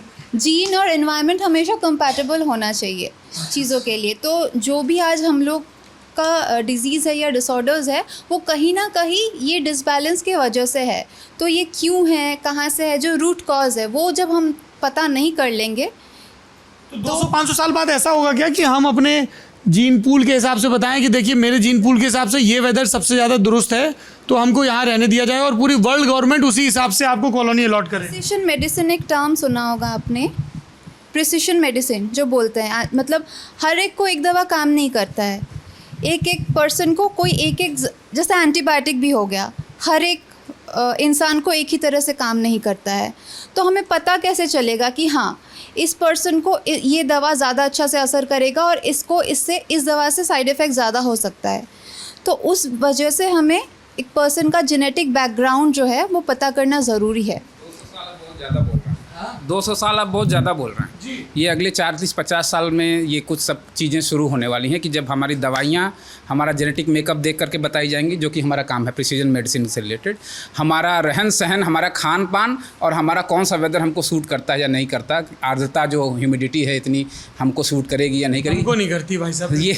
ये सारी चीज़ें अगले 50 सालों के अंदर आपको देखने को मिलेंगी। तो हर आदमी का अलग पर्चा बनेगा, हर आदमी, ये नहीं भैया सर दर्द है साइडोन दे दो, ये नहीं चलेगा। हर डॉक्टर के पास आपका जैसे आधार कार्ड होता है वैसे एक जेनेटिक नंबर होगा और उसमें आपका जेनेटिक मैप होगा और उसमें सीधे सीधे एलर्जीज़ आपको फ्लैग करेंगी कि ये दवाई आपको नहीं सूट करेगी, इससे आप इस कंपाउंड से आप एलर्जिक हैं, ये कंपाउंड आपको सीवियरली अफेक्ट कर सकता है। ये बहुत जल्दी ही फ्यूचर में होने वाला है। इंटरेस्टिंग जी। देवश्रुति आप क्या काम कर रही हैं? सर उसके पहले एक बात कहना चाहूँगी, जो डिस्कशन चल रहा था इस पे ही, जैसे हार्ट डिजीज़ ना बहुत टाइम से हम लोगों का आ रहा है कि इडियोपैथिक हार्ट अटैक्स होती है, वो ये और अच्छी से इडियोपैथिक होता है कि इसका रीज़न मुझे नहीं पता, बस हार्ट अटैक हो गया है। आदमी जिम पे काम कर रहा था, कुछ कर रहा था, अचानक से डेथ सर्टिफिकेट में या फिर प्रिस्क्रिप्शन में आपको दिखाई मिलेगा कि इडियोपैथिक हार्ट अटैक या idiopathic heart disease, idiopathic heart attack, उनका रीज़न नहीं पता है। तो ये इडियोपैथी जो है ना, अननोन चीज़, अननोन रीज़न, ये बस हार्ट डिज़ीज़ या हार्ट अटैक्स के में सीमित नहीं है। ये बहुत सारे डिज़ीज़ है अभी भी जिनका एक जनरलाइज ट्रीटमेंट या फिर सिम्प्टोमेटिक ट्रीटमेंट होते आ रहा है। इसलिए प्रिसिशन मेडिसिन बहुत ज़रूरी हो गया है, जैसे भैया बोल रहे थे अभी। और ये बहुत एलियन कॉन्सेप्ट नहीं है, ये बाहर के देशों में ऑलरेडी होता है, चालू होता है। अभी भी आपका कोई इन्फेक्शन होगा, बैक्टीरियल इन्फेक्शन अगर हुआ, उसमें आपको एक कल्चर टेस्ट या फिर ऐसे प्रिस्क्राइब किया जाता है। उसमें अभी देखिएगा कि आपका ज़्यादातर एंटीबायोटिक्स काम नहीं कर रहे हैं, सब जो बैक्टीरिया है सबसे इम्यून हो गए, रेजिस्टेंट हो गए हैं। तो आप अगर ये बिना जाने आप अगर दवा लेते भी हैं, आपका इन्फेक्शन नहीं क्लियर आउट होगा। तो ये जैसे 1-2 इन्फेक्शन और ये सब में अभी प्रयोग किया जा रहा है, वैसे ही हर एक डिज़ीज़ डेवलप कर रहा है, हम लोग के साथ ही डेवलप हो रहा है। हम लोग जितना इवॉल्व हो रहे हैं, डिजीज़, एनवायरनमेंट, पैथोजन मतलब बैक्टीरिया, वायरस हो गया, सब हम लोग के साथ इवॉल्व, वो भी बदमाश होते जा रहे हैं। तो ये मेरा ट्यूबरकुलोसिस पे है, जो जो भी एक बैक्टीरियल इन्फेक्शन है, and it is the cause for the highest number of deaths in infectious diseases in the world. Bharat में टीबी से हर साल कितने लोग मर जाते हैं? मैं एग्जैक्ट नंबर नहीं दे पाऊँगी, बट अभी लाखों में मर रहे हैं हर साल। एंड आप और भी चौंक जाएंगे क्योंकि भारत सबसे ज़्यादा कंट्रीब्यूट करती है इन TB deaths in present day world में दुनिया में सबसे ज़्यादा लोग, हम तो एक तो पॉपुलेशन हमारी ज़्यादा है वैसे ही, और उसमें भी ज़्यादा प्रोपोर्शन है उत्तर प्रदेश से, क्योंकि उत्तर प्रदेश की पॉपुलेशन सबसे ज़्यादा है। तो वो भी है, टीबी को थोड़ा गंभीरता से डील करना होगा। बिल्कुल। और हम लोग की सरकार का भी बहुत कैसे होता है टीबी और कोविड, हम लोग अभी कोविड देखे हैं तो मैं कोविड के साथ इसका सिमिलैरिटीज़ बताऊंगी कि ये आप जब खांसते हैं तो खांसी का जो ड्रॉपलेट्स है, सलाइवा ड्रॉपलेट्स है, उससे बैक्टीरिया एक आदमी से दूसरे आदमी ट्रांसफ़र होता है। तो ये बहुत इन्फेक्शस है क्योंकि खांसने से, छींकने से जो ड्रॉपलेट्स आती है, बात करने से, ऐसे जैसे अगर वो डिस्पर्स हुआ एक आदमी से दूसरे आदमी तक गया तो it becomes infectious to them. अब ये बहुत इंटरेस्टिंग सा चीज़ है कि इन्फेक्शस है तो सबको टीबी होनी चाहिए, लेकिन सबको टीबी होती नहीं है। बैक्टीरिया आपके अंदर है लेकिन सबको सर्दी ज़ुकाम खांसी बीमारी नहीं होगी। अगर आपको मुझको ऐसे टेस्ट किया जाए, क्योंकि हम लोग ये गैंजेटिक प्लेन में है, ज़्यादातर पॉसिबिलिटी है कि हम लोगों का जो ट्यूबरकुलिन स्किन टेस्ट और ये सब पॉजिटिव आए, लेकिन हम लोग में वो एक्टिव सिम्टम्स नहीं है। तो ऐसा क्या बात है इवन विद इन फैमिली कि एक आदमी को ही ज़्यादा ट्यूबरकुलोसिस हो रही है या फिर रिकरेंट, मतलब एक से ज़्यादा बार हो रहा है ट्यूबरकुलोसिस, लेकिन बाकी जो उनके फैमिली मेम्बर्स है वो मोस्ट ऑफ द टाइम कोई प्रिवेंटिव मेजर्स लेते नहीं हैं कि मास्क पहने या कुछ पहने, लेकिन उनको बैक्टीरिया होने के बावजूद टीबी नहीं होती है इन देयर होल लाइव्स। सो कोई जेनेटिक प्रीडिस्पोजिशन होता है कि किसी का इम्यूनिटी ज़्यादा बढ़िया होता है। बता रहे थे कि थारू जनजाति के लोगों को मलेरिया नहीं होता। बिल्कुल, और उसका जस्ट ऑपोजिट है सहारिया जनजाति, जिनको ट्यूबरकुलोसिस बहुत ज़्यादा होती है। उनके आसपास के पॉपुलेशन में इतना ज़्यादा नहीं पाई जाती है जितना कि मध्य प्रदेश की सहारिया जनजाति में पाई जाती है।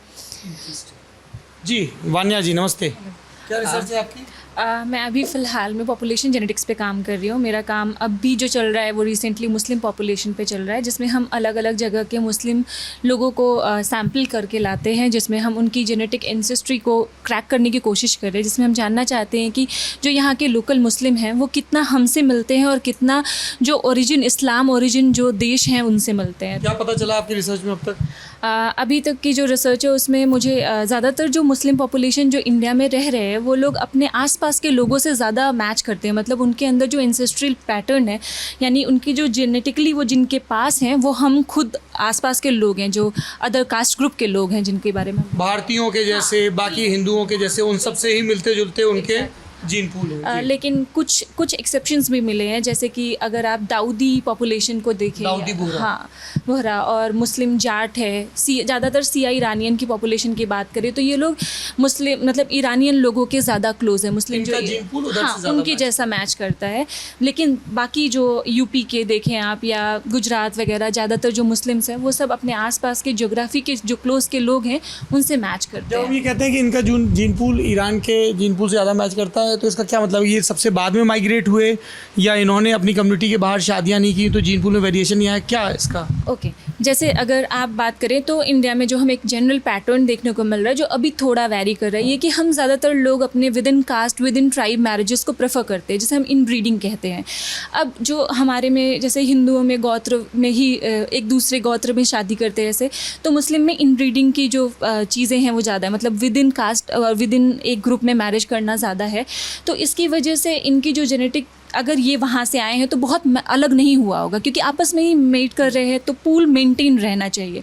लेकिन अगर आप मैच करेंगे तो ये हम लोगों से बहुत ज़्यादा मैच कर रहा है। अगर ये वहाँ से होते तो इनके अंदर वहाँ के कंपोनेंट्स यानी वहाँ के जेनेटिक जो पूल है उनसे ज़्यादा मैच करते, जबकि ऐसा नहीं है। ये हम सेफ टू से ज़्यादातर लोग यहीं के थे और कन्वर्ट हुए हैं। हाँ, कन्वर्जन के इसीलिए जीन पूल वही है जो बाकियों का है, जो उनके आसपास उस ज्योग्राफी में रह रहे हैं। बिल्कुल बिल्कुल, एग्जैक्टली।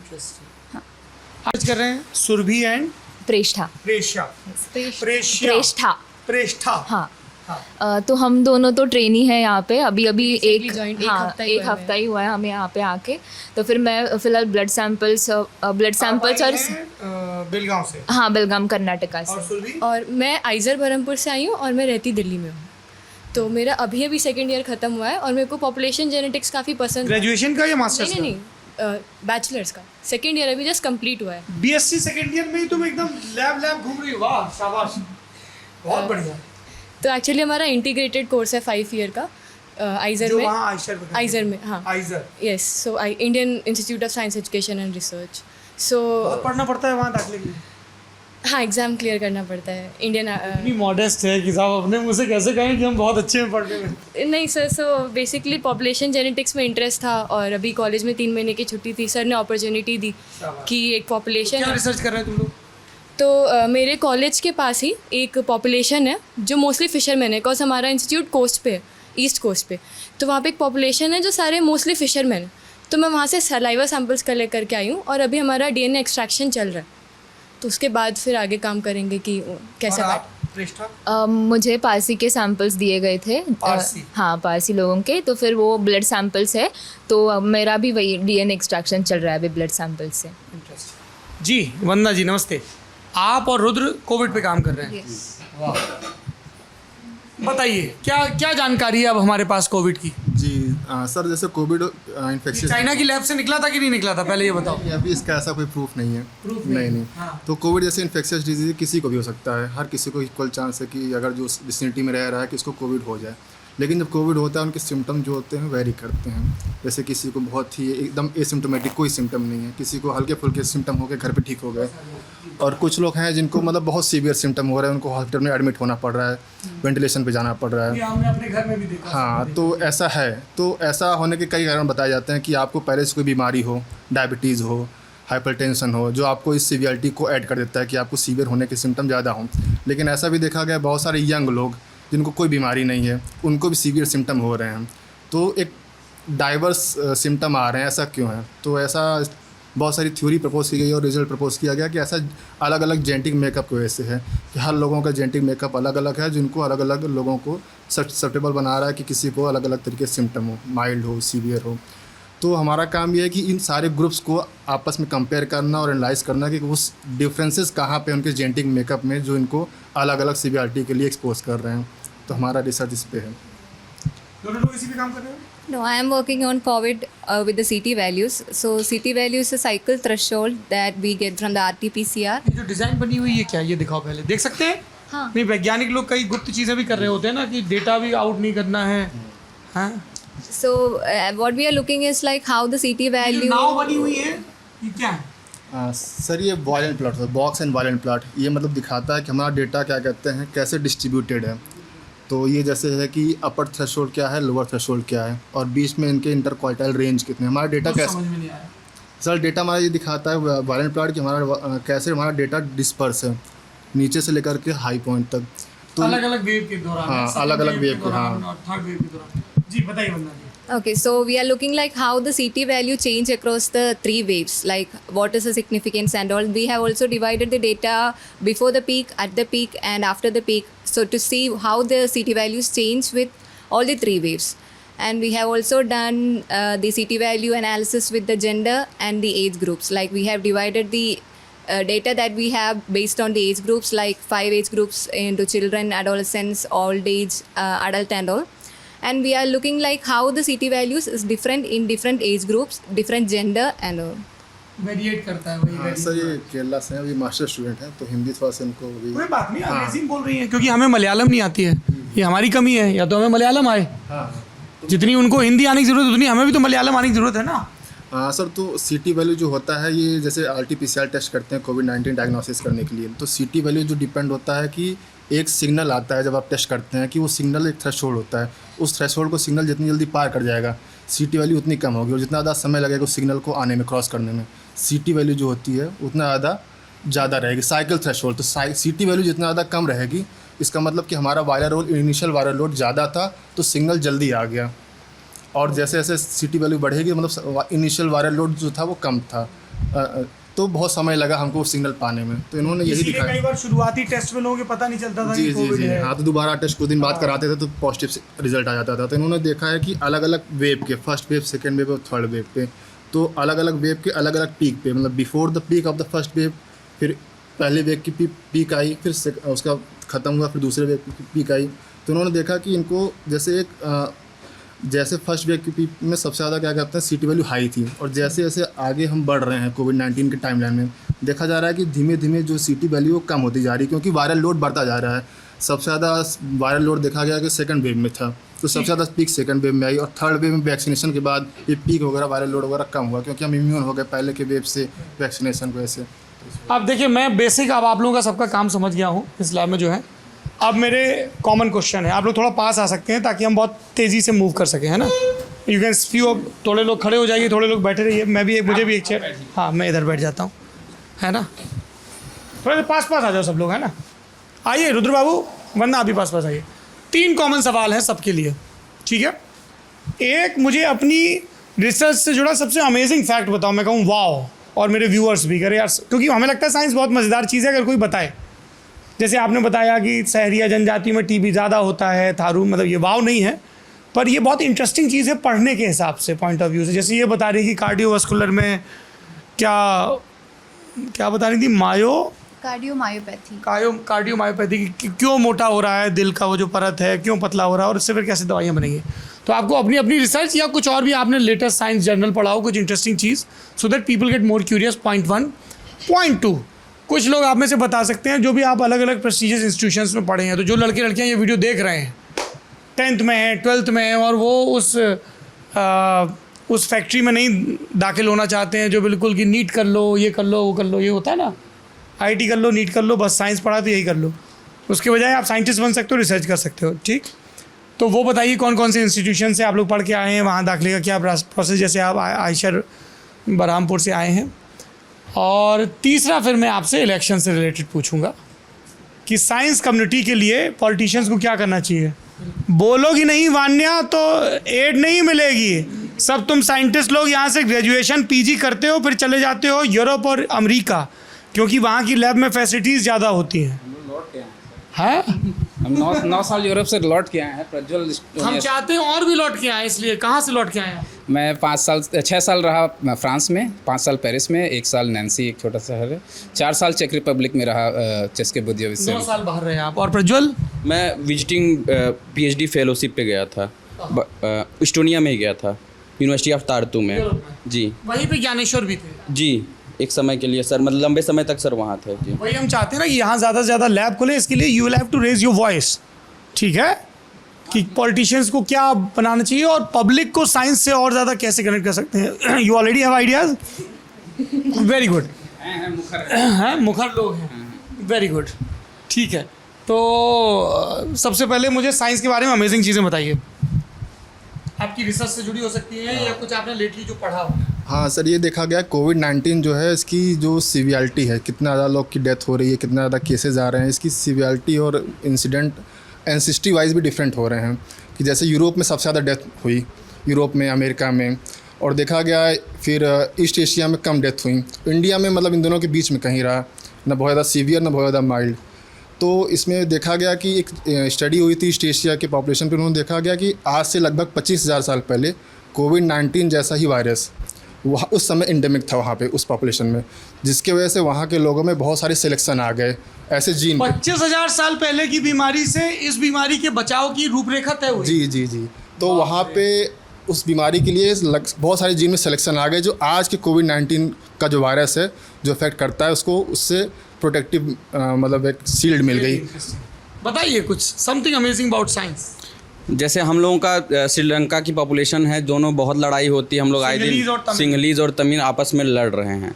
तो ये देखा गया लड़ क्यों रहे हैं, तो उसमें हम जेनेटिकली ये देखना चाहते थे क्या ये दोनों मतलब भाई भाई हैं या चचेरे भाई हैं, कितना दूर पे हैं, क्यों लड़ाई हो रही है इतनी, या सिर्फ रिलीजन और फेथ की वजह या से? रिलीजन और फेथ की वजह से लड़ाई चल रही है। तो ये है कि सिंहलीज जो है वो अलग भाषा बोलती है, तमिलियन अलग भाषा बोलते हैं। लेकिन जब हमको सैंपल मिला, अगर आज भी मुझे कोई सैंपल दे दे तो हम ये नहीं बता सकते कि सिंहलीज का सैंपल है कि तमिलियन का सैंपल है। इतना ज़्यादा दोनों लोग आपस में मिले हुए हैं। तो ये बीच में जो भी हुआ, इनके विवाद हैं क्यों है, बट जेनेटिकली दोनों बहुत ही सिमिलर हैं। और ये हम लोग की स्टडी अभी हम लोग जब बात कर रहे थे इन पे सिंहलीज और तमिलियन की राइट्स है, तो दैट मीन्स जब से राइट्स हो रहा होगा तब से ये दोनों आपस में तो ऐसा मतलब शादी या कुछ ऐसा नहीं हो रहा होगा, क्योंकि इतना ज़्यादा राइट्स हो रहा है जी। तो अगर मतलब अभी भी अगर सुनने में आया तो एटलीस्ट 50 साल या उससे ऊपर के पहले शादी विवाह नहीं हो रहा है। फिर भी हमको इतनी सिमिलरिटीज़ इनमें दोनों में मिल रही है। ये दोनों पॉपुलेशन आपस में एक लंबे समय तक साथ में रह रही थी, साथ में खा रहे हैं, साथ में मतलब ऐसा दिख रहा है जी। तो एक बड़ा क्वेश्चन था कि अभी इंडस वैली सिविलाइजेशन के पहले ये इंडियन कोई पॉपुलेशन एग्जिस्टेंस था या नहीं, वो बड़ा एक सवाल था। तो हमारा अभी डोमेस्टिकेशन जो स्टडी हुआ उससे हम लोग ने प्रूव किया है कि आज से 8000 साल पहले डोमेस्टिकेट हुआ है पिग और काऊ का भी। तो ये बताता है कि इंडिया में ऑलरेडी ह्यूमन पॉपुलेशन था। इंडस वैली से भी हज़ारों साल पहले? हाँ, पहले यहाँ पे ह्यूमन एग्जिस्टेंस था। इंटरेस्टिंग सर, मतलब साइंस खुद ही पूरा इंटरेस्टिंग है, जीन्स इंटरेस्टिंग है। ये स्टडीज़ हम लोग करते डीएनए से, लेकिन कंप्यूटेशनल मतलब एनालिसिस करके हमें सबका पता चल जाता है। मतलब जो जो चीज़ें नहीं भी दिखती वो भी सामने आ जाती है। Numbers don't lie. या नंबर्स डोंट लाई। जी। जैसे जो मेरी पॉपुलेशन है उससे डेटा जनरेट करके, मतलब किसी की भी जो पॉपुलेशन है उससे डेटा जनरेट करके डिसीज़ पता कर सकते हैं और फिर उसके अकॉर्डिंग उसका ट्रीटमेंट निकाल सकते हैं। ये सबसे ज़्यादा अमेजिंग है, क्योंकि मतलब पहले से हमें जब पता होगा तो उसका ट्रीटमेंट काफ़ी इजीली हो जाएगा। और छत्तीसगढ़ जो है वो काफ़ी सिकल सेल अनीमिया की काफ़ी प्रोन है, तो जो मेरी ट्राइब्स हैं वो उसमें भी कर सकती हैं काम। When you say मेरी ट्राइब मतलब जिन ट्राइब्स पे आप रिसर्च करते हैं? हाँ। Okay, Something so, amazing, maybe related to your research directly or indirectly, or you read something. so I'll talk about my research. When I said about endogamous population and I said it has this ability to attain mutation, तो वैसे ही Sindhi population में ये सालों से देखा गया है कि इनमें थैलीसीमिया के केसेस बहुत ज़्यादा होते हैं। The frequency varies between 3% to 15%, which is quite big. So that way अगर हम एक डेटा सेट बिल्ड करते हैं which is not really available, तो मेरा काम उस डेटा सेट को हेल्प करेगा एक बिल्ड करने में, ताकि आगे जब काम हो तो प्रिसिशन मेडिसिन पे काम हो पाए, हिस्ट्री पे काम हो पाए। और when you talk about Sindhi, so the first thing that comes is their occupation, that is business, and as he said Indus valley civilisation एंड द population comes from the Indus Valley only. That's how it got the name Indus and Sindhi. And we talk about Mesopotamia and business and trade. So with advancement, we can take this data for further study of the history also. बताइए, something amazing about the research you are doing. Fun fact, trivia. Well, अभी मैंने बात किया था gene environment interaction का और mutations का, जिस वजह से हमें कोई डिज़ीज़ हो रही है। तो हम सब जानते हैं डायबिटीज़ एक बहुत ही कॉमन डिज़ीज़ है अभी के टाइम पे।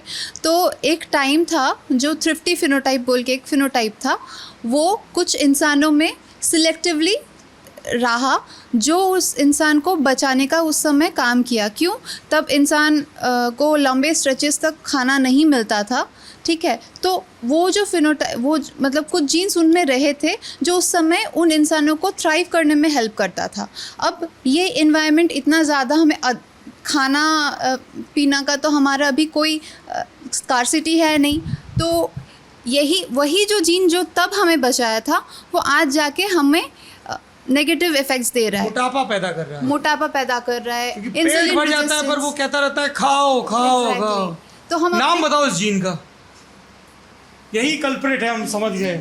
जो सोया चाप बिकती है रोज शाम को बाजार में, इस जीन का नाम क्या है जो हमारे अंदर भुक्कड़ बना पैदा करता है?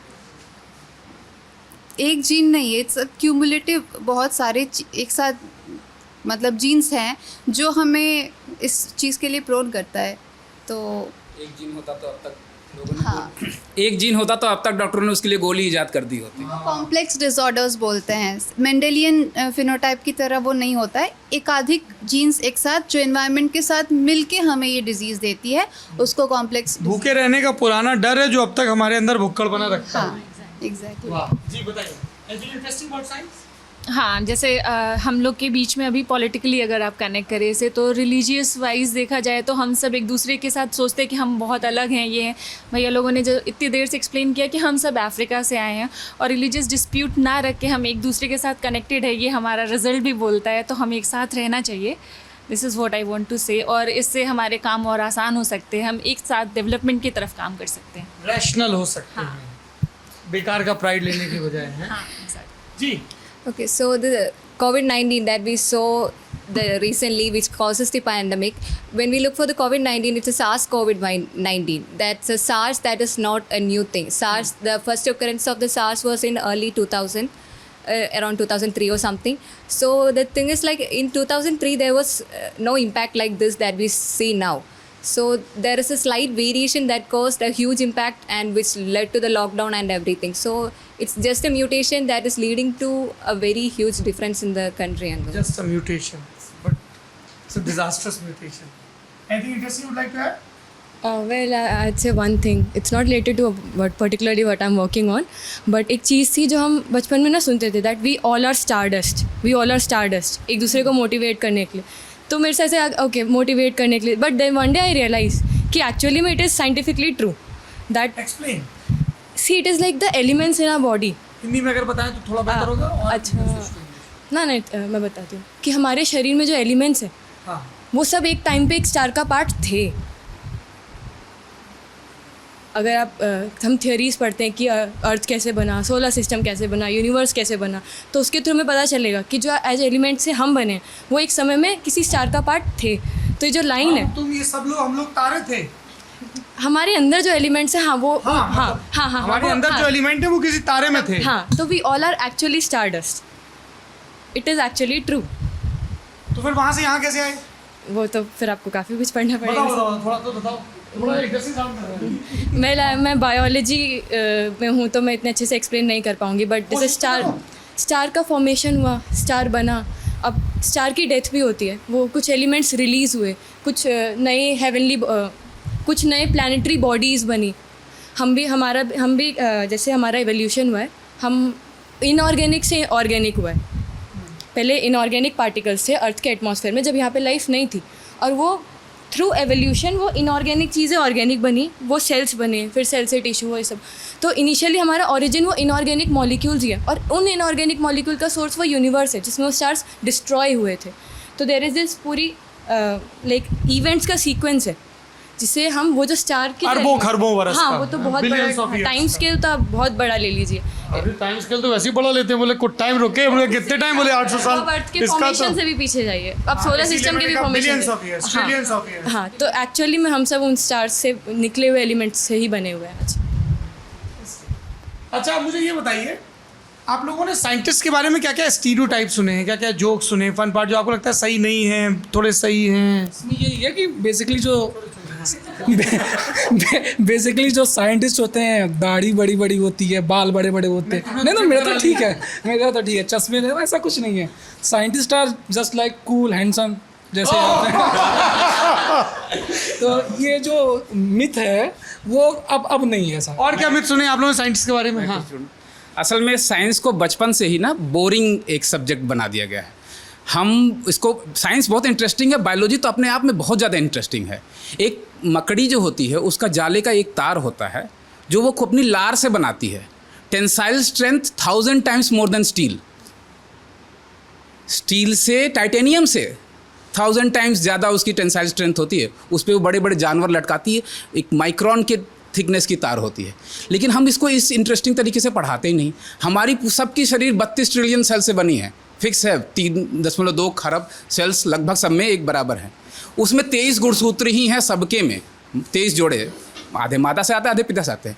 फिर भी हम इतने अलग हैं। हम छोड़िए, एक पेड़ जो है वो दूसरे पेड़ से अलग है, एक पेड़ का हर पत्ता दूसरे पत्ते से अलग है। इतने हजारों हजार पत्ते हैं और ये सब उस 23 गुणसूत्र या जितने गुणसूत्र हैं वही रिमोट कंट्रोल कर रहे हैं। इतनी खूबसूरत बायोलॉजी है। लेकिन हमने उसको एक रट्टू तोते की तरह बना दिया कि ये पढ़ लो, ये नंबर आने चाहिए, ये कट ऑफ निकलना चाहिए, हमारा इसका हल बनाना है 10 मिनट में, इसको हमको सॉल्व करना है 10 मिनट में 100 सवाल। हम बेसिक्स पे हमको इतना इंटरेस्टिंग लेवल पे जा करके इसको समझने और समझाने की ज़रूरत है। साइंस असल में बहुत कूल है और बहुत फैसिनेटिंग है। तो अगली बार जब हमको जाला दिखेगा तो ध्यान आएगा ये मकड़ी का थूक है और दूसरा ध्यान आएगा कि ये बहुत मजबूत है। तो हम लोगों ने मकड़ी के जाले के जो एलिमेंट हैं उनसे कभी कोई चीज़ बनाने की कोशिश नहीं की उससे? हम कर रहे हैं कोशिश। जो बुलेट प्रूफ जैकेट्स हैं हम मिमिक करने की कोशिश करते हैं कि असल में एक जीन मिक्स किया गया, बकरी के जो दूध देने वाला जीन है उसके साथ मकड़ी के थूक वाला जीन है, ताकि उससे जो milk kind of milk product निकले, फिर उसको सुखा करके जो रेजिन बनाया गया that is many more times stronger than previous bullet proof jackets. लेकिन तो वो अभी हल्का भी है, मजबूत भी है, लेकिन हम बायोलॉजी को ही कोशिश करते हैं मिमिक करने की, फिजिक्स और वेपनरी वर्ल्ड में खास तौर से। वो बकरी के दूध और मकड़ी के थूक से बनेगी बुलेट प्रूफ जैकेट। हाँ, ये अगर कैची लाइन बनाना चाहें, देखिए कैची तो बनाना, रोचक बनाना है ना साइंस को। हाँ, अब लेकिन हम और उसमें मीडिया का भी बहुत बड़ा रोल है। मीडिया जो है वो सनसनीखेज के पीछे इतना भागता है कि हमने बकरी का दूध और मकड़ी का थूक बोला नहीं कि आपने उसको बना दिया एक फ्रेम में। हाँ, सनसनीखेज आप लोग हर चीज़ पे, तो उस सनसनीखेज के चक्कर में क्या होता है, आदमी अखबार भी पढ़ता है ना, जब तक उसको ये नहीं मिला कि मर्डर हुआ, उसमें ये मिला वो मिला, तब तक वो अखबार के वो पढ़ने पर रुकता भी नहीं है। साइंस को भी जैसे ब्यूटीफुली टीचर क्लास में एक्सप्लेन करने की ज़रूरत है, उसी तरीके से मीडिया सेगमेंट में भी उतने ही खूबसूरत तरीके से ललन टॉप में एक आयुष हैं जी, अब नहीं, अब उनका अपना चैनल है, वो एक साइंसकारी करते थे। हाँ, तो वो हमारी प्रोफेसर ज्ञानेश्वर से ये बात हो रही है, ये मैंने पिछले भी कुछ पॉडकास्ट में पिछले प्रोफेसर एस सी वर्मा आए थे तब भी कहा था कि जनरल इलेक्शन के बाद हम लोग साइंस पे एक रेगुलर वीकली प्रोग्राम शुरू करेंगे, ताकि यही जो दूध थूक और ये सारी जो जितनी चीज़ें हैं वो इनिशियली आपको कैची लगें, लेकिन देन यू डीप डाइव। वो कैची बनाना भी बहुत ज़रूरी है। मीडिया की आप खूब आलोचना करिए, वो आलोचना से परे नहीं है कि चीज़ों को सनसनीखेज ना बनाए, लेकिन सनसनीखेज बनाना और रोचक बनाना दो अलग अलग चीज़ें हैं डॉक्टर साहब, है ना। हमारी कोशिश रहती है कि हम विज्ञान को रोचक बनाएं, है ना। मतलब जैसे हाउ शुड आई एक्सप्लेन, एक जैसे हमें पता था यहाँ मुझे कोई बहुत फ़नी साउंड बाइट नहीं मिलेगी, पर I wanted to come here, क्योंकि जब तक हमें साइंस के बारे में पता नहीं चलेगा हमारी लैब में क्या हो रहा है, तब तक हमारी दिलचस्पी पैदा नहीं होगी। एक इरेलेवेंट चीज़ बोलूँ जी, जब जैसे आप ललन टॉप में बिठा के सबका इंटरव्यू करते हैं ना, एक आपका भी इंटरव्यू करवाइए। मेरा अपना? हाँ, it will be really interesting. अरे सर, मैं जीवन में कुछ कर तो लूँ पहले। आपके पास बहुत सारा सार है, बहुत सारे लोगों के ज्ञान का निचोड़ है, वो आप अपना जीवन वृत्तांत ही। अरे नहीं सर, बहुत मामूली। अरे बाप रे जी, बताइए क्या और स्टीरियोटाइप्स हैं? एक तो उन्होंने बता दिया दाढ़ी वाड़ी वाले होते हैं, क्या स्टीरियोटाइप्स सुने आप लोगों ने साइंटिस्ट के बारे में? पागल होते हैं साइंटिस्ट, ऐसा बोलते हैं लोग, पागल होते हैं। हाँ, सब बोलते हैं ना कि पागल होते हैं, क्योंकि वो समझ ही नहीं पाते कि कर क्या रहे हैं। कितने बजे होते हैं?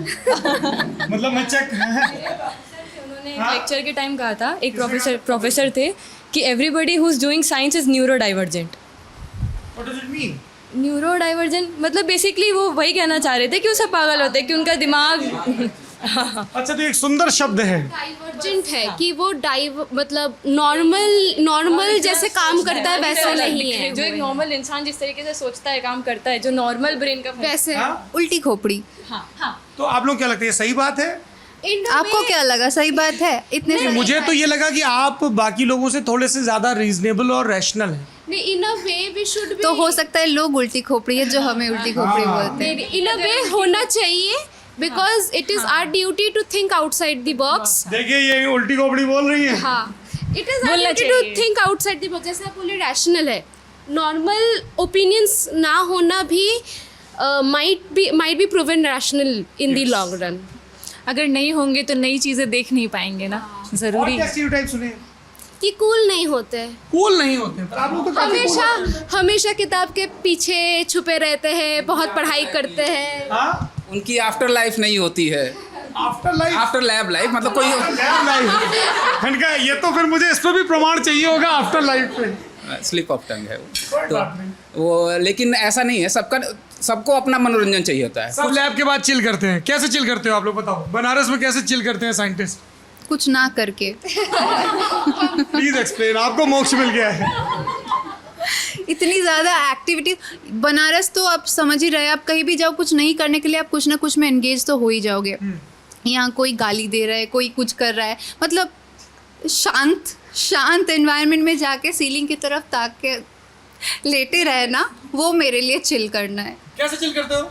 काइंड ऑफ ऐसे, और नहीं तो मैं म्यूज़िक में इंटरेस्टेड हूँ तो थोड़ा। गाना गाते हो आप?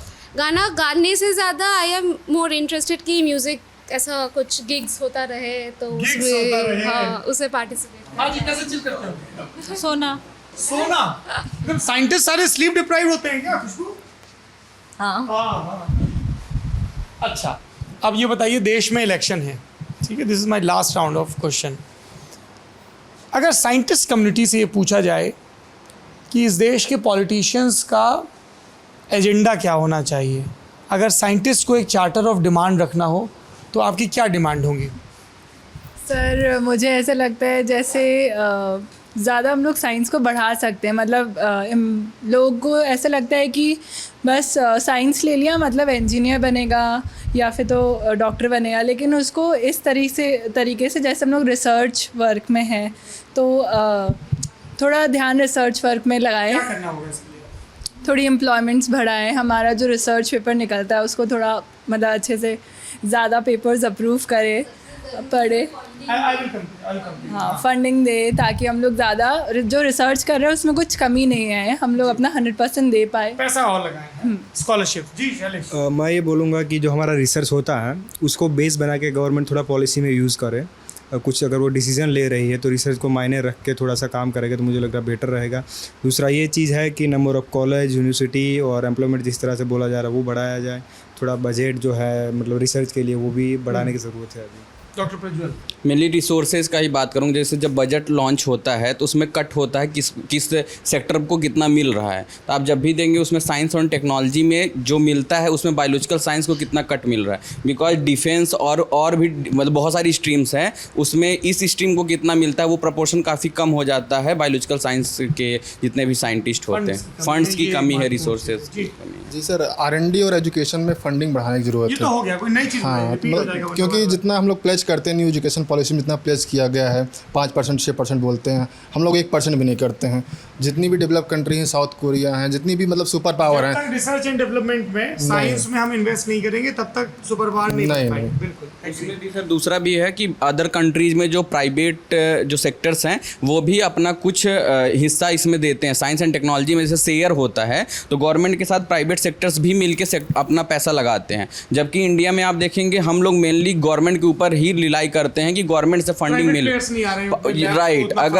राइट, अगर जो भी बिजनेसमैन है जो बड़े लेवल पे हैं उनको भी मतलब साथ में होके तब वो जो रिसोर्सेज की जितना कमी है वो काफ़ी पूरा कर सकते हैं। जी सर, मैं ये चाहूँगा कि जो गवर्नमेंट है वो बेसिकली साइंटिस्ट चाहे छोटे लेवल को हो या बड़े लेवल को, उनको जो है प्रमोट करे। अभी हाल ही में कुछ हुआ था जिसमें माननीय प्रधानमंत्री मोदी जी ने इन्फ्लुएंसर्स जो हैं जो वीडियोस बनाते हैं या लोगों को एंटरटेन करते हैं उनको जो है बुलाया, उनको सम्मानित किया, सब कुछ किया। उसी तरह छोटा छोटा कार्यक्रम जो है हम साइंटिस्टों को, अभी तो मैं साइंटिस्ट हूँ नहीं, वो ऐसे ही कार्यक्रम जो है जो साइंटिस्ट हैं डिस्ट्रिक्ट लेवल पे हैं या स्टेट लेवल पे हैं उनको भी बुला के सम्मानित किया जाए। सच्चाई तो जब देखिए जब कोविड आया सबको लगा था कि वैक्सीन कहाँ है, साइंटिस्ट कहाँ है, you are not giving the fund to the scientist, आप उनको प्रमोट नहीं कर रहे हो तो आप कैसे ये वो डिमांड कर सकते हो कि सारी चीज़ें मुसीबत में आते हैं तब साइंटिस्ट याद आते हैं। और बाकी तो फिर खिलाड़ी और एक्टर, तो जिस तरह से सम्मान एक्टर और खिलाड़ियों को मिल रहा है उसी तरह से जनता को भी ये सोचना चाहिए कि we should give that much सम्मान to the scientist also, so that we can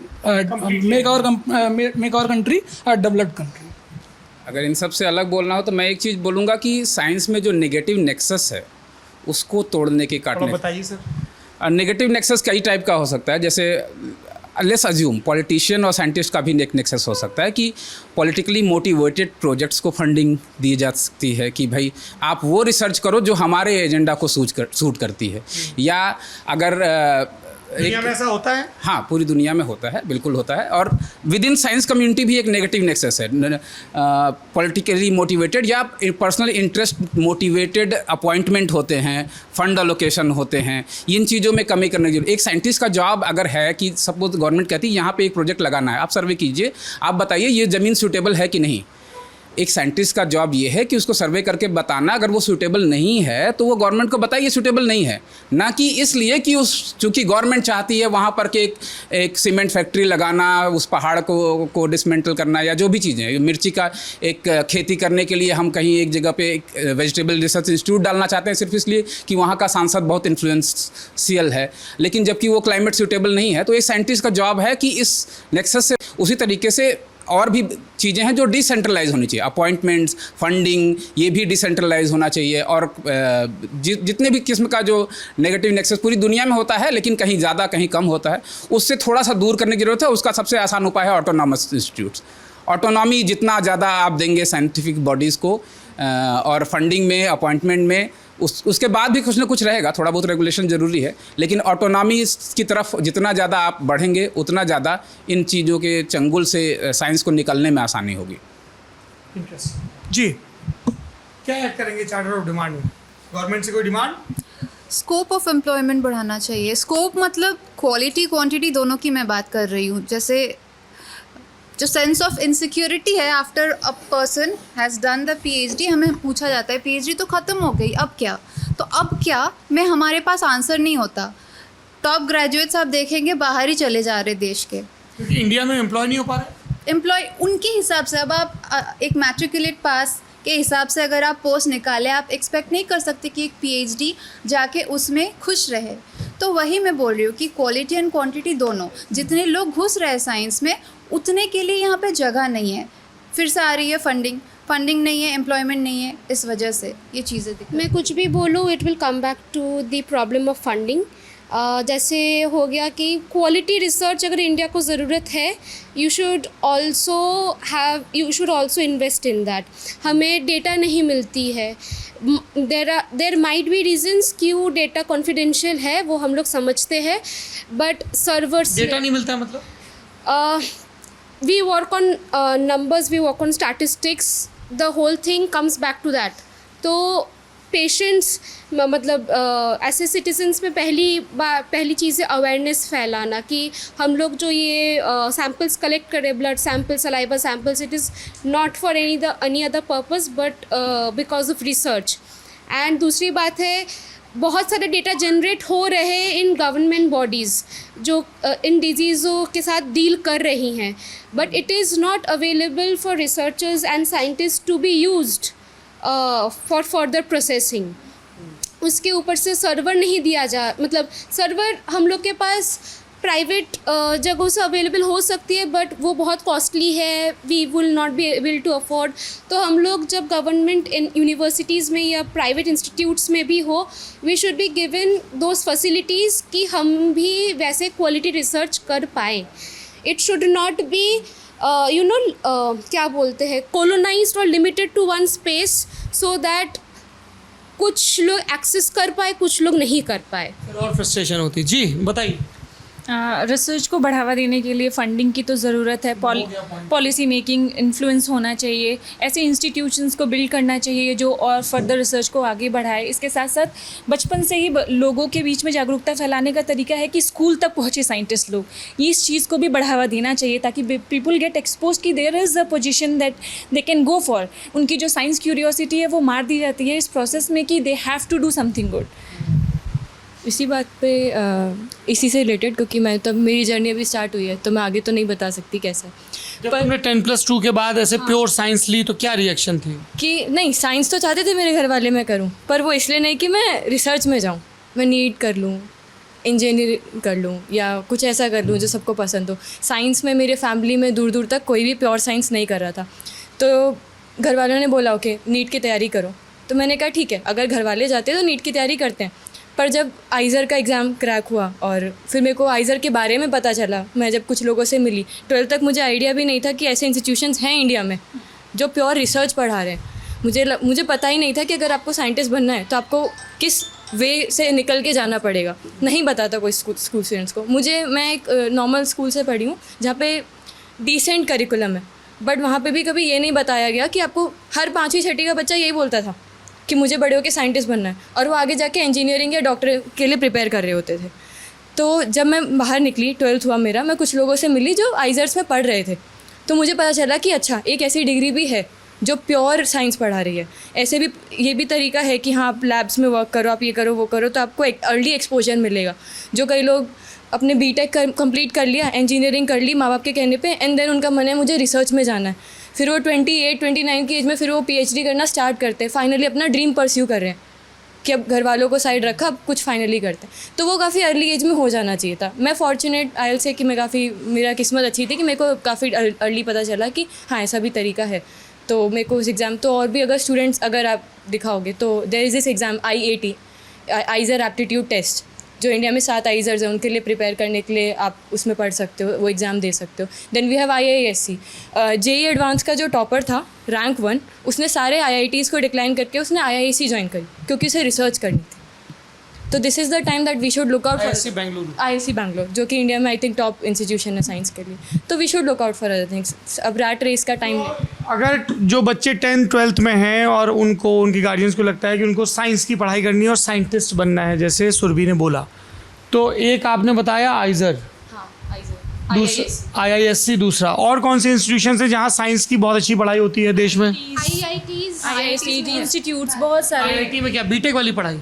उनके साथ वो लोग भी रिसर्च करते हैं आगे। अभी ह्यूमैनिटीज़, अभी बायोलॉजिकल साइंसेस, IIT में भी साइंस की अच्छी पढ़ाई होती है। और हाँ, सेंट्रल यूनिवर्सिटी सारी एक तरीके से एकेडमिक्स और या रिसर्च पे ही सेंट्रिक पढ़ाई। सेंट्रल यूनिवर्सिटी तो CUET के लोग अच्छे। हाँ, CUET के लोग। एजुकेशन पॉलिसी आई, इसमें आप 4 साल का इंटीग्रेटेड BS + MS प्रोग्राम कर सकते हैं और उसमें प्योर रिसर्च आपको पढ़ाया जाएगा, रिसर्च आप करने के पर्पज़ से। उसके बाद आप सीधे PhD ज्वाइन कर सकते हैं।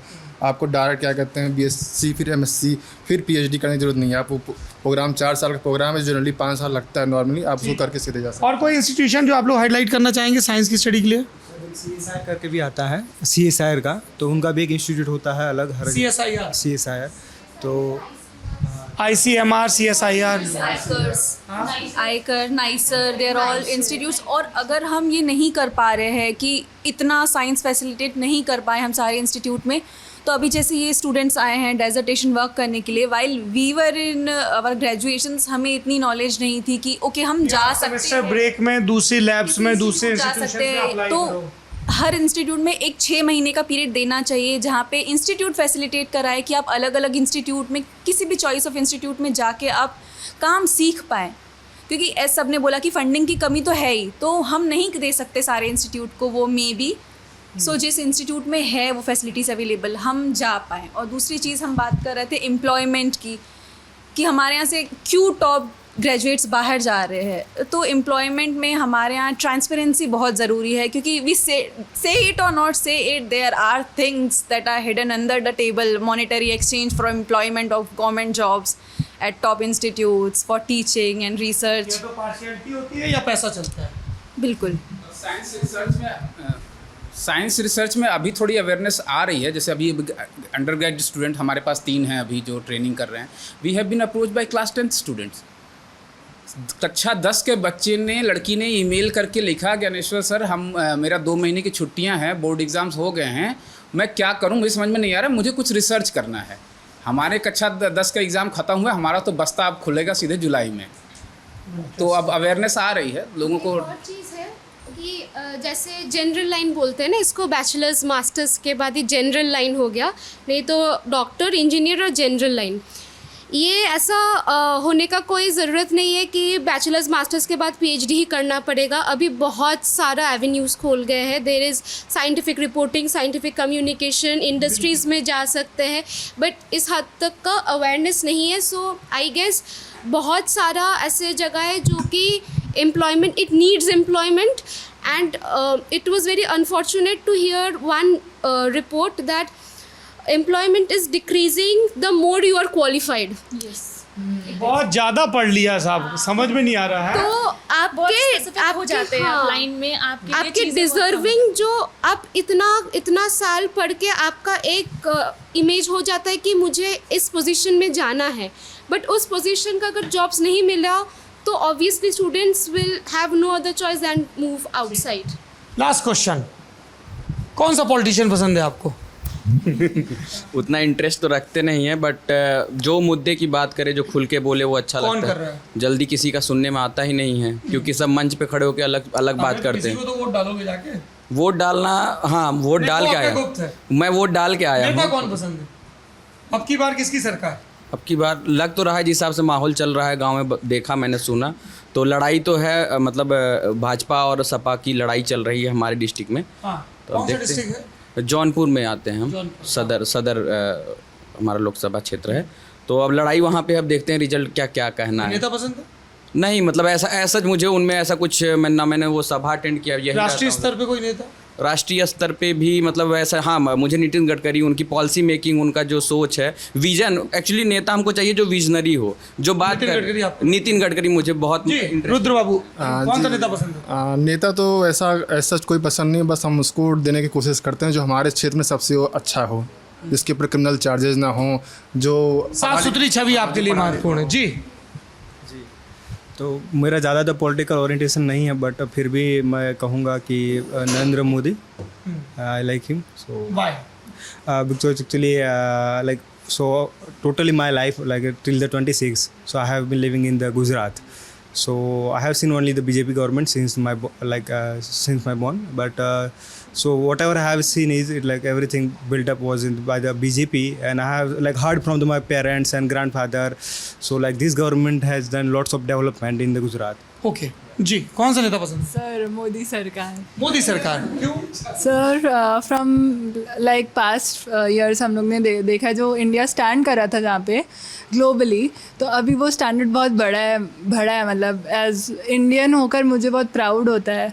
तो ये सब मोदी जी करते हैं, मतलब बहुत लगन से इंडिया का वो बढ़ा रहे हैं लेवल, तो इसलिए ग्लोबल लेवल। जी Vandana. Actually, I'm not into politics anything. You're a citizen, so you can voice your opinion. Do you like any politician? No, from actually. Kerala, from any other place? No, actually, what I see mainly is there is always buns, hartals, and everything most of the days, and I don't know why. Where in Kerala? Yeah, Where do you live in Kerala? Kollam. Kollam. Yeah. There are shutdowns and hartals most of the time. Yeah, not most of the time, but there are more. Yeah, but coming here, I haven't seen any, at least one in this 5 months. So I don't know. I don't like it, anything. Okay. Ji, any politician you like? No, there is no particular person that I like, but what I would say is, okay, the current government is working fine, but the work should be more on the ground level instead of the supernary level.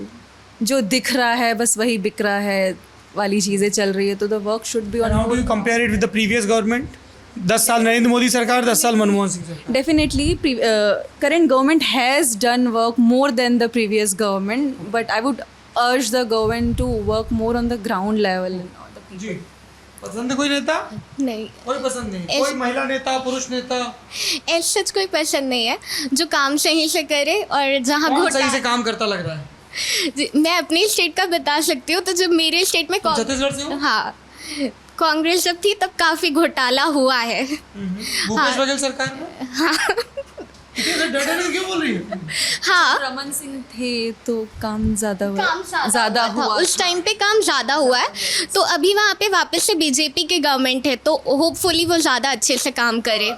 What is one funny incident that I would like to share about Chhattisgarh is like, जब पुरानी government थी, they wanted to build this air bridge, sky bridge के लिए, yes, pillars खड़े हुए, election आए, काम रुका, सरकार बदल गई, नई सरकार आई, किसी ने वो ब्रिज आज तक ख़त्म नहीं किया, वो सिर्फ पिलर्स खड़े हैं रोड के बीच में, और हमें नहीं पता कि वो बनने भी वाले हैं या नहीं। तो ये गरीब जनता का पैसा पिलर्स बनाने में आपने जो वेस्ट किया है, यही तो जवाबदेही नहीं है। बताइए, कोई नेता पसंद है खुशबू जी?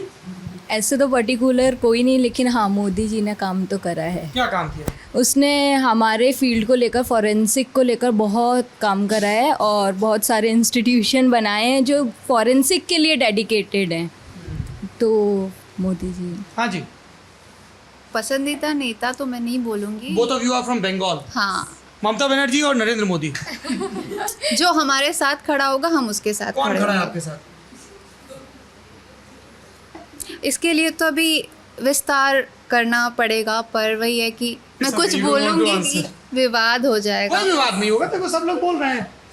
वही तो मतलब जो भी है, हम आम जनता है, जो हमारे साथ खड़ा होता है हम उनके साथ You खड़े can name होते हैं। it.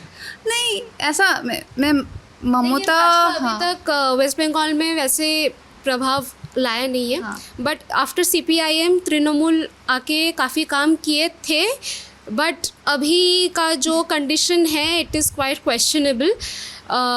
But again West Bengal में वैसे कोई स्ट्रॉन्ग कंपटीशन है नहीं अगेंस्ट ममता जी।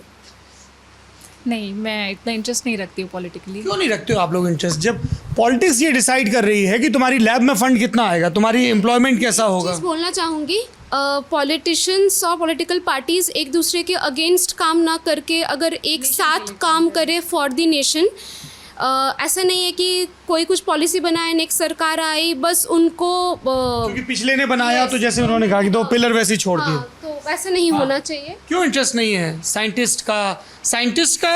एक स्टीरियोटाइप चलता है कि साइंटिस्ट का इंटरेस्ट नहीं, और एक स्टीरियोटाइप चलता है कि लड़कियां इतनी दिलचस्पी नहीं लेती हैं पॉलिटिक्स में। I agree with both of them. You agree, why?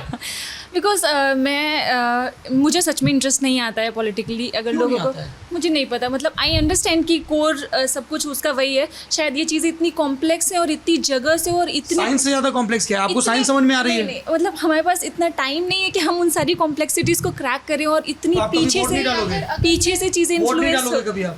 अभी तक तो नहीं डाला है। आगे का अगर मैं मांग रख रही हूँ गवर्नमेंट से कि ऐसा होना चाहिए वैसा होना चाहिए, तो आई गेस पॉलिटिक्स में। जी बिल्कुल। हाँ जी sir. Do you like any politician?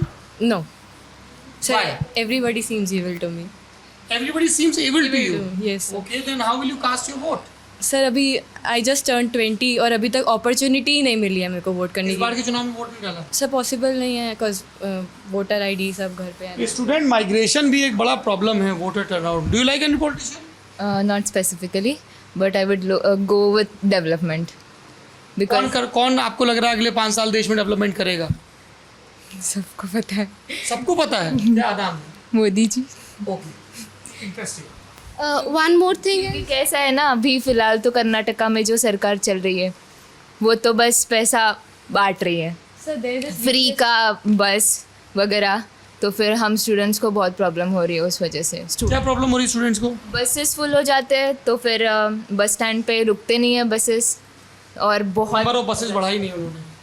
नहीं, बसेस फ्री कर दिए। बसेस फ्री किए हैं, नंबर ऑफ मतलब बस के टर्न नहीं बढ़ाए ना। हाँ वो भी है, पर पहले सफिशिएंट थी, जब बढ़ाए मतलब फ्री किया है महिलाओं के लिए। हाँ, महिलाओं के लिए फ्री कर दिया। ट्रांसपोर्ट में अगर ऐसा सुविधा रहा तो I guess it will be very beneficial for the for pollution for the citizens. It is going to be a very beneficial thing अगर पब्लिक ट्रांसपोर्ट्स को इतना ईजी एक्सेस दे दे तो।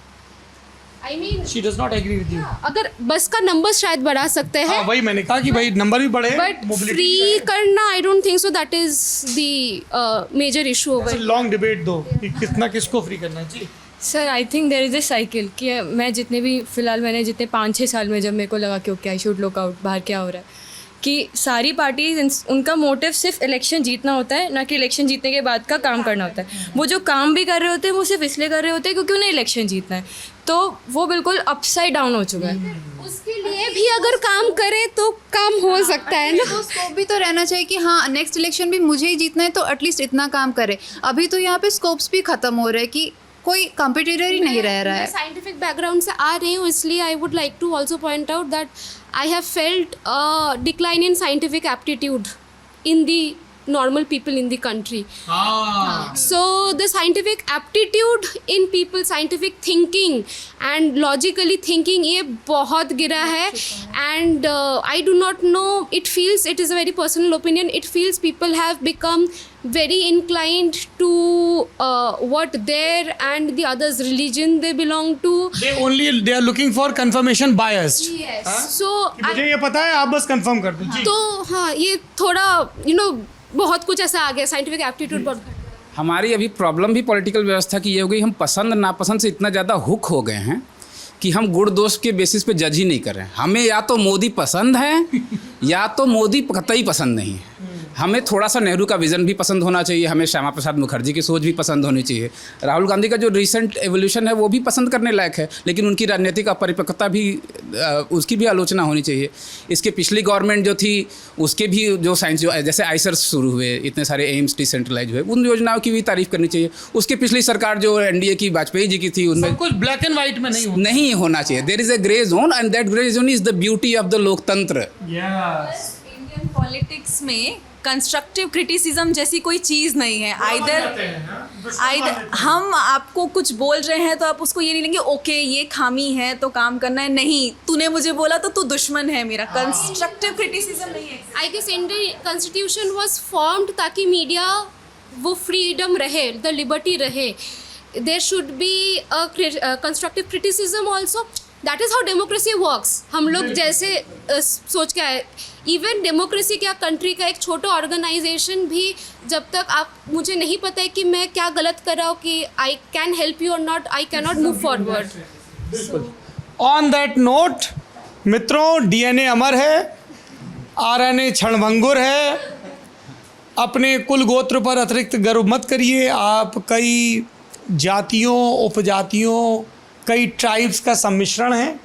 प्रोफेसर ज्ञानेश्वर चौबे से बात शुरू हुई थी, उन्हीं के एक आर्टिकल से बात ख़त्म करते हैं कि 80% जो भारतीय हैं वो 3 जातियों का, उनमें कोई ना कोई अंश ज़रूर होगा.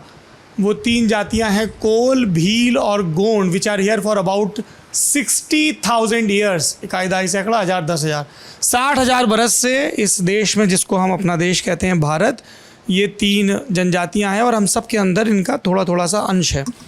तो श्रेष्ठता अगर आपको हासिल करनी है तो वैज्ञानिक चेतना की श्रेष्ठता हासिल करने की कोशिश करिए और आपकी तमाम प्राथमिकताओं में इन वैज्ञानिकों के चेहरे भी रहें, ताकि अगली बार ये ना कहें कि साहब फंड की कमी थी इसलिए हम भारत को सुपर पावर बनाने से चूक गए. देखते रहिए ललन टॉप. शुक्रिया.